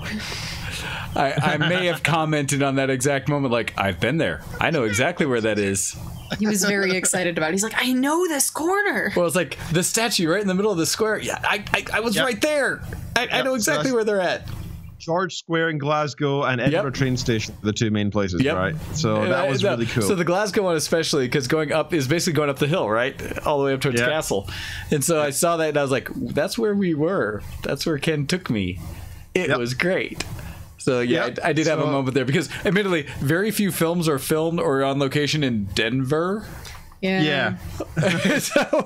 Well, very few are here either. I mean, that was quite a big thing for us. Like I was just like, it blew my mind. Like this like, I don't know, blockbuster top film in the world. Well, probably one of the highest grossing films of all time. And they freaking filmed it on my doorstep. I couldn't believe it. I just couldn't. Small, tiny town Scotland where we have like a population smaller than London, like our entire country, and you filmed it here. That's just nuts. It just blew my mind. Really appreciate that. That was cool. Nah, it is really cool. Really cool. So yes, that was a moment. Me and my friends did notice, however, there wasn't a single Scottish person in the background in any of none of it, which is like, they must have been like, places are never alcoholics in the background. We just can't do it. Falling over drunk and throwing. That's the thing. So I mentioned it before that the Glasgow bombing that happened a few years ago, or attempted bombing, it was like 15 years ago. There was an ISIS terrorist tried to bomb Glasgow airport, and he was on fire and he had a bunch of petrol cans in his car and tried to ram the front building of the airport, but he kind of failed, jumped out of the car while on fire, and a security guard kicked him in the balls. That's phenomenal. What? He had some fantastic quotes along the lines of it's Scotland, you C-U-N-T, right, and stuff like that. So it was like the most Scottish, like, if that is a very Scottish reaction. It's extremely comedic and brave in a way, but more stupid, right? That's kind of, so I can see why the Avengers had no Scots in the background, because we would just all die in a really stupid way. So I get it. It was That's just funny, hilarious. That's great. Oh, shoot. So That's great film. fantastic. If you haven't seen it, go see it in the cinema. It's worth seeing in the cinema, and It's definitely should wait visually everywhere, so yeah. And I do recommend seeing Thor Ragnarok if you haven't, as well as Black Panther. Yeah, I think those are probably pretty necessary prequels Yeah. to actually understand more of what's going on. And for I me- did not see Guardians 2 before I saw it. Which and isn't necessary, but there was it like helps. 5 seconds that I didn't quite understand. Yeah, it Which I does some- figure was the plot of add a Guardians character 2. here and change a relationship there, and that's Yeah. kind of all you get out of Guardians 2, other than Yeah. it's fun. Yep. And so, but Black Panther I think is necessary. Now, what's interesting for me is They did a great job of digitally editing the Scots out of the Scots out. scenes. I agree that I think the new Avenger film hilarious. is very good. Thanos is one of my favorite villains of comics ever. it was great. And I actually think they made him better in the movie than what a character he is in the comics. Much more of a good, actual, solid motivations. Yep. One of my challenges is, and this is something I've had countered almost equally to how you're saying such a strong opinion. I won't say best movie ever I've seen kind of thing, but I will say I liked Avengers a lot, but for me, the best MCU movie I've seen yet is Black Panther. Wow. And I say that similar to how you're saying, Ken, where I actually think that while Avengers did an amazing job of bringing all the different franchises together into one film, I think it suffered because of it. That because they were putting all of that together, there was a few things that could have probably been tighter if it didn't have to account for all the different genres of movie and different genres of characters that it had in it. But they did a fantastic job with doing it. Where Black Panther, I think, is one of the most tightly scripted films I've seen, where every character in it had a solid motivation to why they were what they were, and all the acting supported it, and just like everything from the sets to the costume design, everything is just completely on point for Black Panther, to me. And Fair so enough. I go back to that one like that thing was amazing. But that's my opinion of it. And I've had people straight up counter it as well, where they were kind of like, yeah, but they had this problem, this problem. I was like, really? But anyhow, it's going to be a polarizing thing anytime you have something that you find so good.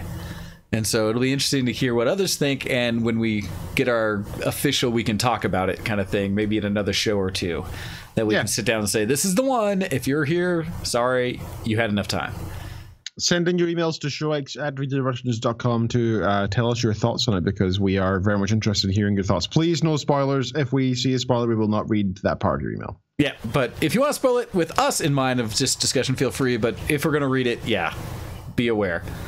So, cool. Anything else you want to bring up real quick on your side, Ken, for what you've been doing that's been geek this week? Just to reference what Hando says in the IRC there, in Twitch chat there, he says Thor is the bomb. Again, I don't want to give any spoilers, but yeah, Thor was my favorite character. Just Interesting. Okay. he became what I always wanted him to be. That's what I'll say. I can Yeah, understand that statement. Yes, I can understand that. Yeah. Gotcha. Yes. So, and there are solid some statement. really good scenes in there with Thor, so can understand. So, very There's cool. a really great scene in particular with Drax. Oh yeah, that was so funny. Oh yeah. No, there's some great stuff throughout. It is a Oh, good good. time. All right, I think so the Guardians crew is still the funniest.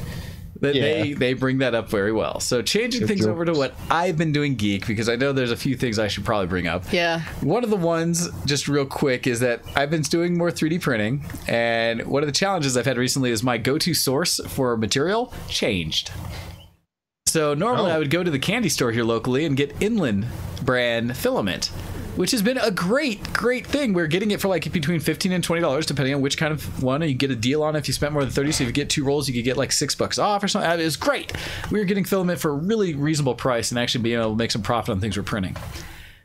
Then they got, apparently, from reading some things, they got so popular and they're selling so much that they had to add or change somehow their production.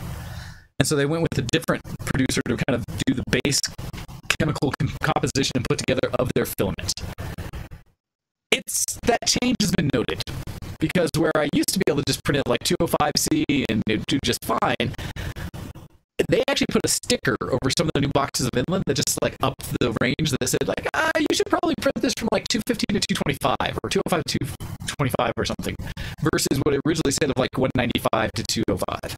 It's like, okay. Well, starting to print it at still 205 like I started, it just kept failing. Like, layers would just peel apart, and eventually it would just tear itself apart inside the print head, so that you have to clean the whole thing out and pull it out, where the gear would strip itself through the filament. Like, Oh no. Like, what's going on? Why does it keep failing? And both... Is it still happening? They're saying you sound like a robot. What? Do you hear me? No, everything's fine. Everything's fine. Oh. What? So hello. As I say, it should be fine.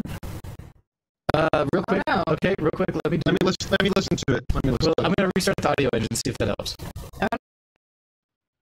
Yeah, it's definitely roboting. It's doing the sort of. It's not roboting. It's doing this sort of like Echoey thing. Yeah, no, it's like every quick silence. Little clicks. It is like we are talking like this. Oh, that's because normally that's like a. I don't see any dropped frames, so normally that's a streaming thing. It's a Twitch thing. Yeah, everyone is roboting. So I restarted the audio engine. Hopefully that helped. It says it's cleared up, so thank you for letting me know. But yeah, I manually restarted the audio engine on this. So, gross. Yay. Yeah, thanks for keeping us honest. We like to sound good for you. There may be other things I have to tweak with this audio setup. Anyhow, but yeah, so with that print, I've been playing around with actually in the Reddit, Reddit of all places, because that's where the only place I can find any information of anyone talking about this change in Inland's filament. That's because Reddit's awesome. Yeah. And so we had some discussions there. I actually started adding to it because there really hadn't been anything talked about since like March or something, where people are just all frustrated. So I actually went there and said, okay, I'm not just going to throw this stuff out. Let me see if I can get it to work. And so I've gotten it to print, and I have been printing. I printed a whole spool. It's not as pretty as it originally was, but I've got it working. And so with that, what I did is I upped the print temp to 240 degrees Celsius from the 205 I was doing, which is a significant bump. That's up to PETG and like PLA plus temperatures, ABS temperatures, as well as I got rid of it doing any retraction, which normally is basically when it changes from locations on a print, it'll back up the filament a little bit into the head, a little bit of suction pulls it up so as to reduce how much stringing may happen, where like a little bit of extra filament oozing out as it transitions between parts. And so it keeps the prints cleaner. And so in doing that, I just completely stopped doing any retraction, and it seems to be working so far, which is nice. Cool. So it's actually funny because I actually saw a 3D printing talk this week in my uni where he was talking about all the different types of filaments and the things you can use, different types of 3D printers, etc. So I had a nice introduction to 3D printing this week. Oh, good. And it turns out we have a makerspace on campus. I had no idea. That cool. makes total sense. And I have access to 3D printers and laser cutters, apparently, which is cool. Laser cutters are fun. You should play with those. 3D printers are fun. That's what I have. So, yes. Other than that, so that I've been working on. I'm trying to get the final results out and sent back to the Reddit so I can say, here's what I fixed and see if other people have success. Because admittedly, I feel kind of good that I'm trying to contribute to the group and group knowledge and maybe fix. That's the great thing about Reddit is it's both you can receive from it, but you can also give to it. And it's very satisfying when you do. Yeah. Well, nice thing, kind of like what you're talking about, Kuro. I can print with any filament for the most part. It's just but settings, right? Settings, especially like I still have a lot of challenge with flexibles because you have to get those just right without them starting to ooze out, clog up, or stuff like that in your print head. So yes. So I'm learning. I have a less negative view of Reddit now as I've had a positive interaction with it. So doing that. And then the other thing I was going to bring up, and how should I? How do you approach this topic? So I can back up, and I will provide a visual aid. All right. Because it does require one. Is the visual aid of you relaxing back in your chair? It is. You're right. You got it. It's that. Yeah. That's what I'm doing. No, yeah, I'm gonna send an email into the show, which I never do. And so, new email. Come on, phone. There we go. Why is there noise? You should always be silent, phone. It's not like we're hearing Hyde's phone vibrate on the desk constantly. Hey. Let's see. Don't call it out. Meh. It's nervous. I got a call. It's not her fault. She's super popular. Trust me. So many thoughts on that. But as Ken messaged me, like, Well, whose phone is that? Sorry. All right, showx at vtwproductions.com. It's all like updates from various apps. It's not. And oh, please, you have groups of the days. No, it really is. I have muted all my group chats because they annoy me, and I have no apps that can talk to me other than things that are really important. I've like blocked everything. I do similar. There's a few things I slowly let through, but not many. Okay, sending an email to the show so that I can share it on the show. This is meta.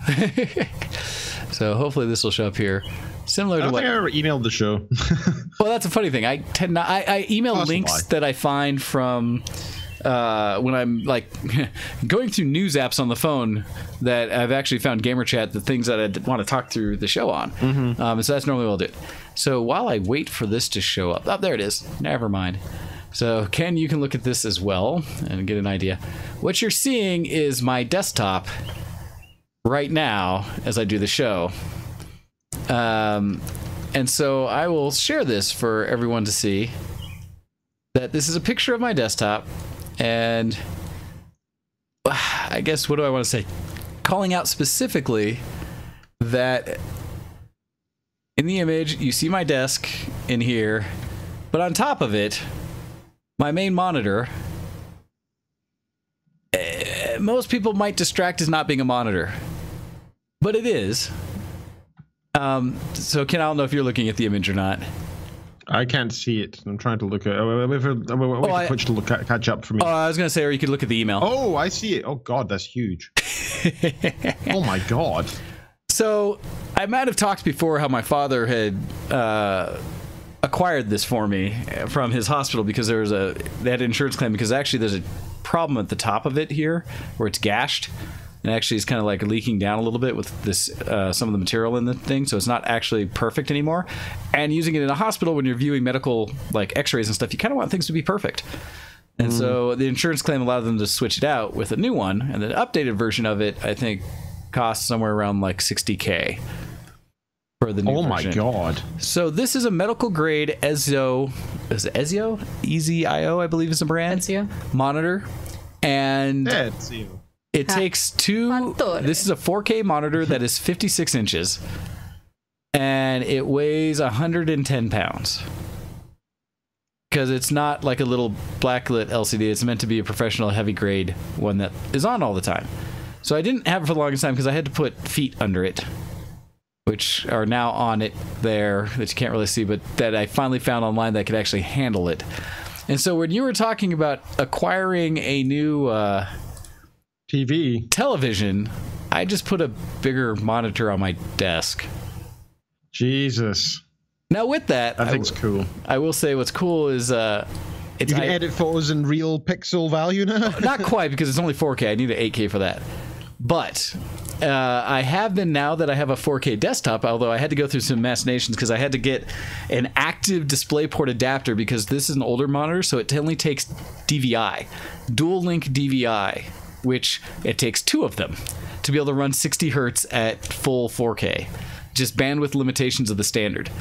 And so I had a bunch of, I was getting half of it to work, and so it showed up as one monitor that was sideways of 4K resolution. And so just on Sunday, as I was out and coming back, I got the other cable, and so I set this up last night to get the full. It had been on here, but I was only using half the monitor. So now it's on full, and so between last night and today, I've been checking which games actually support 4K at 60 hertz, like League of Legends and Diablo 3 and Tales of Zestiria. And Overwatch actually looks and runs really good in 4K at 60 hertz. I tried Witcher 3. It died a lot. So I'll have to get back to Witcher 3. Well, because they were set for 1080p and then it doesn't scale right away. Some games better than others. This is where Blizzard games apparently are really happy with going to 4K. And so I'm starting to play with that because I couldn't run it initially because my newer 1080 only has a single DVI, so I had to get the adapter before I could do it. I had borrowed, or I have one of it's an old 660 Ti from El Campo that had two DVIs, and so I was running it as a side screen just to make sure it worked. But now as transition, I was like, I'm not going to game off that old 660 when I have a 1080 that I can game off of. And so that's running there. What's nice is now the 660 is running the side monitor, so it's like this one is dedicated now to just doing the 4K display and my Oculus. That's all that's plugged into 1080 now. And so far, it's been running really clean. I'm kind of excited for the upgrade. Now, it's silly because, in all honesty, you can go get a 4K monitor for like $300. A FreeSync 27-inch 4K monitor from Micro Center, brand new for $300. But I will say there's something impressive about having a 56-inch 4K display that's an actual monitor on your desk. And it's nice because because it hurt your eyes. No, and it auto calibrates. Probably. It auto calibrates as a medical grade one because again, the new version's like 60 grand, so this thing probably cost at least 40 or 50 when it was new. But Jesus, right now the challenge is it's also, like I said, it weighs 110 pounds, so the thickness of it is such that it heats up the room. There's so much heat coming. It's girthy, is what you're saying. It is girthy and long and big. It will fill it out. Does it need a bigger power supply? That doesn't make sense. Nah, just takes a single one. I mean, hey. But I'm sure it pulls hard. So it's quite an upgrade for me. But I wanted to kind of slip that one in there. Where that was a good one. now it does have a little thing. I think I may need to get a shorter cable. I do have a shorter one that I purchased. The one I have on it right now is I think like a 5-meter cable for a DVI. Which is a bit excessive, but I was testing it on the side of stuff. But I get a little bit of an artifact off to one side of my screen where I get kind of a display thing that off-syncs slightly, where there's a little bar where there's like a shift of a single pixel or two in vertical on one part of the screen versus the rest. And it kind of goes back and forth. It's barely noticeable, but I can see it on actually your Skype window right now where it kind of goes back and forth, just waving. But for the most part, it's not noticeable. But that's, I think, maybe just too long cable. Not sure. Got to figure it out. So that was my big thing I wanted to kind of share from what I've been doing for Geek.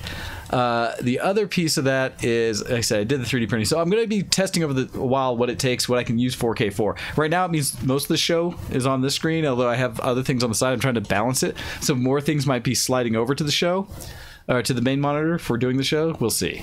Gaming's going to be the interesting one. So in the last moments, God, I want to talk about this so much more. If we go over a minute or two, that might happen. But I actually want to bring up news because I want you guys to hear and see this thing. And so I'm going to play a video, a little clip forward. I may bounce it around for everyone out there. That is from Google I/O that just happened. And I don't know if you watched any of the keynotes from that, Ken. Not yet, no. So Google I/O, one of the biggest announcements that I thought was really cool, and I want you all listening to this. But this came from their talk about it, and so I'm going to show you this video. This is from Mashable, but hopefully it'll show the part I care about. For a client. So this is them doing an assistant that they're calling. Oh. Yeah, called. Okay, good, because it's called Google. What's Hi, it? I'm calling to book a women's haircut for a client. I'm looking for something on May 3rd. It turns out a big part of getting things done is making a phone call. We think AI can help with this problem. Let's say you want to ask Google to make you a haircut appointment on Tuesday between 10 and noon. What happens is the Google Assistant makes the call seamlessly in the background for you.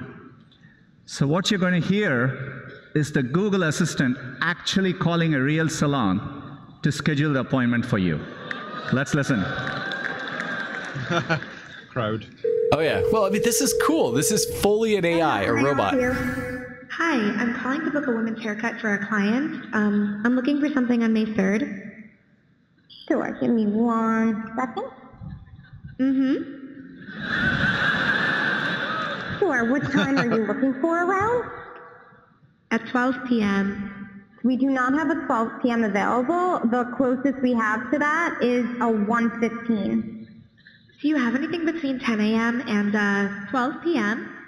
Depending on what service she would like. What service is she looking for? Just a woman's haircut for now. Okay, we have a 10 o'clock. 10 a.m. is fine. Okay, what's her first name? The first name is Lisa.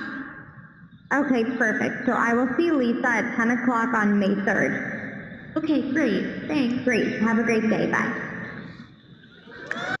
Okay, that's awesome. So, yeah, right? That's really cool. So the important things about that, the parts that I want people to understand, is how that was, the call being made and everything was done completely digitally, without any handshakes or anything going on. It was fully in response to what was being answered. And considering how bad Google AI is on our phone normally, right? Well, this is How using bad cloud, do these right? phone calls go? Well, but this is using cloud, right? So this isn't something where I'm sure the assistant isn't going to just be running on your phone. It's going to do like it does now, where it's going to take your request, put it to the cloud. The cloud's going to answer, do the call, do everything, and then give you just the response saying, here's what we're doing. But they also show, and there's apparently, if you go to the white papers on it and stuff, they have a ton of examples of them doing this.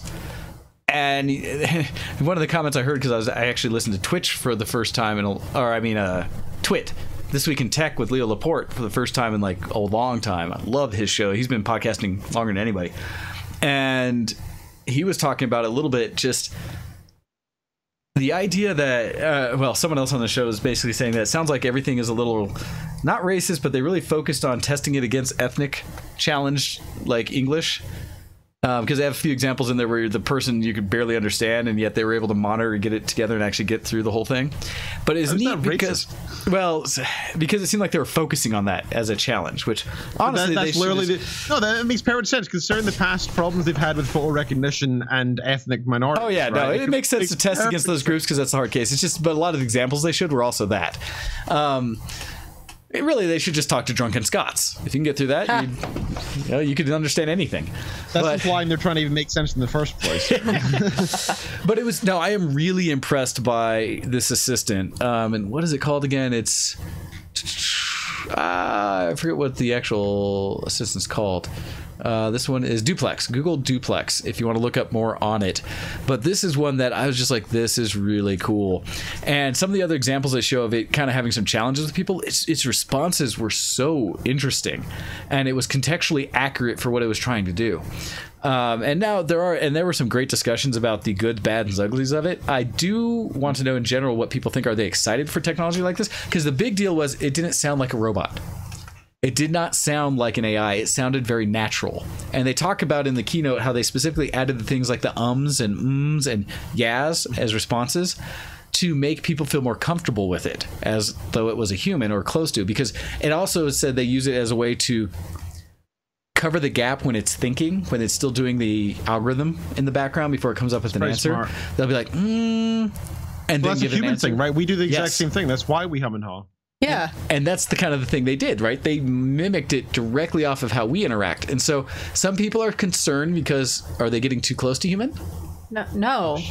No. Well, so shut up. Okay. No. Okay, so here's the reason I'm bringing this up. What about right now, and I don't know, Ken, if you've run into it. I know I've run into it here in the US, and so this audience maybe more so. How many of you have ever received a telemarketing call from something that was basically an AI? Yes. Yep. That sounded oddly human-like for the first little bit. Oh, sorry, I just dropped my headset. Right? Right now, we know those are basically recorded. Yeah. And they do it in a way that makes it sound like, oh, this is maybe a real person on the other end, so you give it more time before you realize it's garbage. And it's just waiting for a certain response before it actually kicks you over to the next step. But now, what if you had a well-versed AI that could robo-dial anybody? Okay, so basically this is still going to be really cool for us, and it's also going to bring hell to all of us who receive telemarketing phone calls. Well, and especially think old people and people who are more susceptible to not realizing it's a scam. Because one of the things brought up is think of all the African princes that need your help to get their money out of Hawk. Emails that unfortunately older people have been susceptible and fallen into. But now you're going to it basically takes all the effort out of the scammers. They just have to kind of tweak an AI really well and let it do all the work. That's implying they can actually touch Google's algorithms behind it. I kind of doubt it. Probably not, but it'd be interesting to see if there's ways that it can be utilized from a scammer perspective. And not to say it'll stop scammers and that. And it's going to exist everywhere. But that's just one of those things that is a concern that in the wrong hands, what could this allow people to do? Absolutely, but I've never been against the idea of us making tools for the problem that it might be used by people in the wrong way. Oh, we fair. should always make the tool, because tools are ethicless. Well, right? They're not. Tools are ethicless, but it's how we use them, because it goes into the same discussion with science and physics, and this came in the same thing I was listening to on Twit, where it was about, science has to deal with things like the atomic bomb, chemistry and stuff like that has to deal with things like plagues and neurotoxins, all these other things where you do still have to do a morality check. And one of the things they're pressing for technology when it comes to computers and things like this on the internet is questions of morality and ethics when it comes to privacy, and what people ask for online and what people are expected to provide.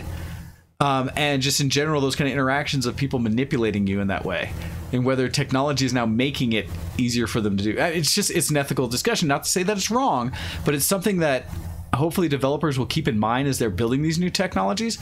Because it's one of the things that, and I forget the gal who brought it up that was really great, but she was saying that other sciences and other technologies have had to deal with that, have that ethical discussion where they need to now, as they develop new things, go in there with the mindset of what if I was a terrorist? What if I was a bad guy? How could this be used? Not to say they're not going to make it, but at least be aware of it so they can kind of put in some safeguards. Well, the same thing needs to happen now with technology when it comes to computers and such. There may be some level of, it's okay to build it, but we may need to spend a little extra time on safeguards and making sure, because one of the thoughts is maybe we need a beep at the front that says, this is a automated call, and then have it go to the assistant, right? Or something like that, just so that people are aware. The problem with that is that having people hang up before it even gets into something that might be important, right? It may be, and that's a risk of it, but it's just those questions need to be asked. Otherwise, you don't want to just trust, and this is the problem, right? Or this is someone's Google Voice Assistant. Yeah, that'd be fair. But I mean, just something, right? Something that at least leads in so that I'm not talking to a real person. So, it's okay, and now I just need to continue with that in mind. And so, it's just thoughts to have in mind as new technology hits, because I'm totally down for the tech, and I think it's really cool. But I do understand the kind of the questions around it about being aware, and maybe that's something that we should at least talk to or make sure is being thought of. So that's all. Just wanted to throw that in there. But I thought this, of the whole keynote and everything else I was going to talk about, this was the one thing that grabbed me. And so with that, though, I will throw it out there because it's time for us to end the show. Sorry about all the little snafus at the front as I keep tweaking my technology and thus not keeping a stable, show environment. But that not only did the Google I/O keynote happen, but Windows had a developers convention, Microsoft did, and I think some other ones. So there's a lot of little news out there from kind of the back end of what developers are working on. If there's anything you guys saw that was really cool and neat that we haven't talked about, please email the show, give us a link, send it to us, and we'll talk about it next week. So throwing that out there, if there's anything you guys would really love us to chat about in the future. But with that, I think that's all I have today. You guys, anything last calls, last hits before we call it for the day? Nope. I'm still playing Clicker Heroes right now, and I'm filled with self-loathing. And other than that, I will try to stop. This is why we're going to go do yard work. Because you can't click. Yeah, it's good for you. I want to eat breakfast. Can do that too. Okay. So with that, Ken, yourself, any last hits before? Yes, I tried to depress the entire audience with how poorly we're living our lives right now. Clickers and not eating food, and Wayne's old. And so, this has been a happy, fun show of Show X. Nope, all good on my end. All right, with that, everybody. Well, that makes one of us. Thank you, everybody, for tuning into the show. Please feel free to play games with everyone else out there after the show. Jump into the Discord. Yeah, hop into our World of Warcraft guild. Stop. It exists, and I am a member, and stop. Ha! We don't play it anymore. Only people like Copy and St. Uther and maybe a half dozen others maybe play it, but stop. No. I have other things that we all need to play as a group, but we'll get into that another show. And so with that, everybody, thank you for listening. We can't wait to catch you again next week. Please, to join in the show, thank you for jumping in the chat. Share with your friends. Share with, not your friends, heck, get more people in here. If you're in other Twitch channels you think they are similar, go ahead and share ours out there and get them to come follow and watch along. We love your emails. We'd like to hear your geek creds, so send them in to showx@vtwproductions.com, and we will continue to read out what you guys have been doing, as well as, like I said, anything that you'd like us to talk to. And thank you, Kuro, for the late happy birthday. It was chill and fun, and apparently there was more to happen that I'm not aware of. So more to come. Updates next week. So thank you, everybody. We'll catch you later. Have a good day. Bye. And I will totally try to sort this audio stuff. Darn it. But wait, how's it go? Goodbye. See you next someday. I can't do it. Sorry. Bye, everybody. That was impressive, actually. I didn't know you could go that high. Oh God, you don't want to know. Bye, everybody.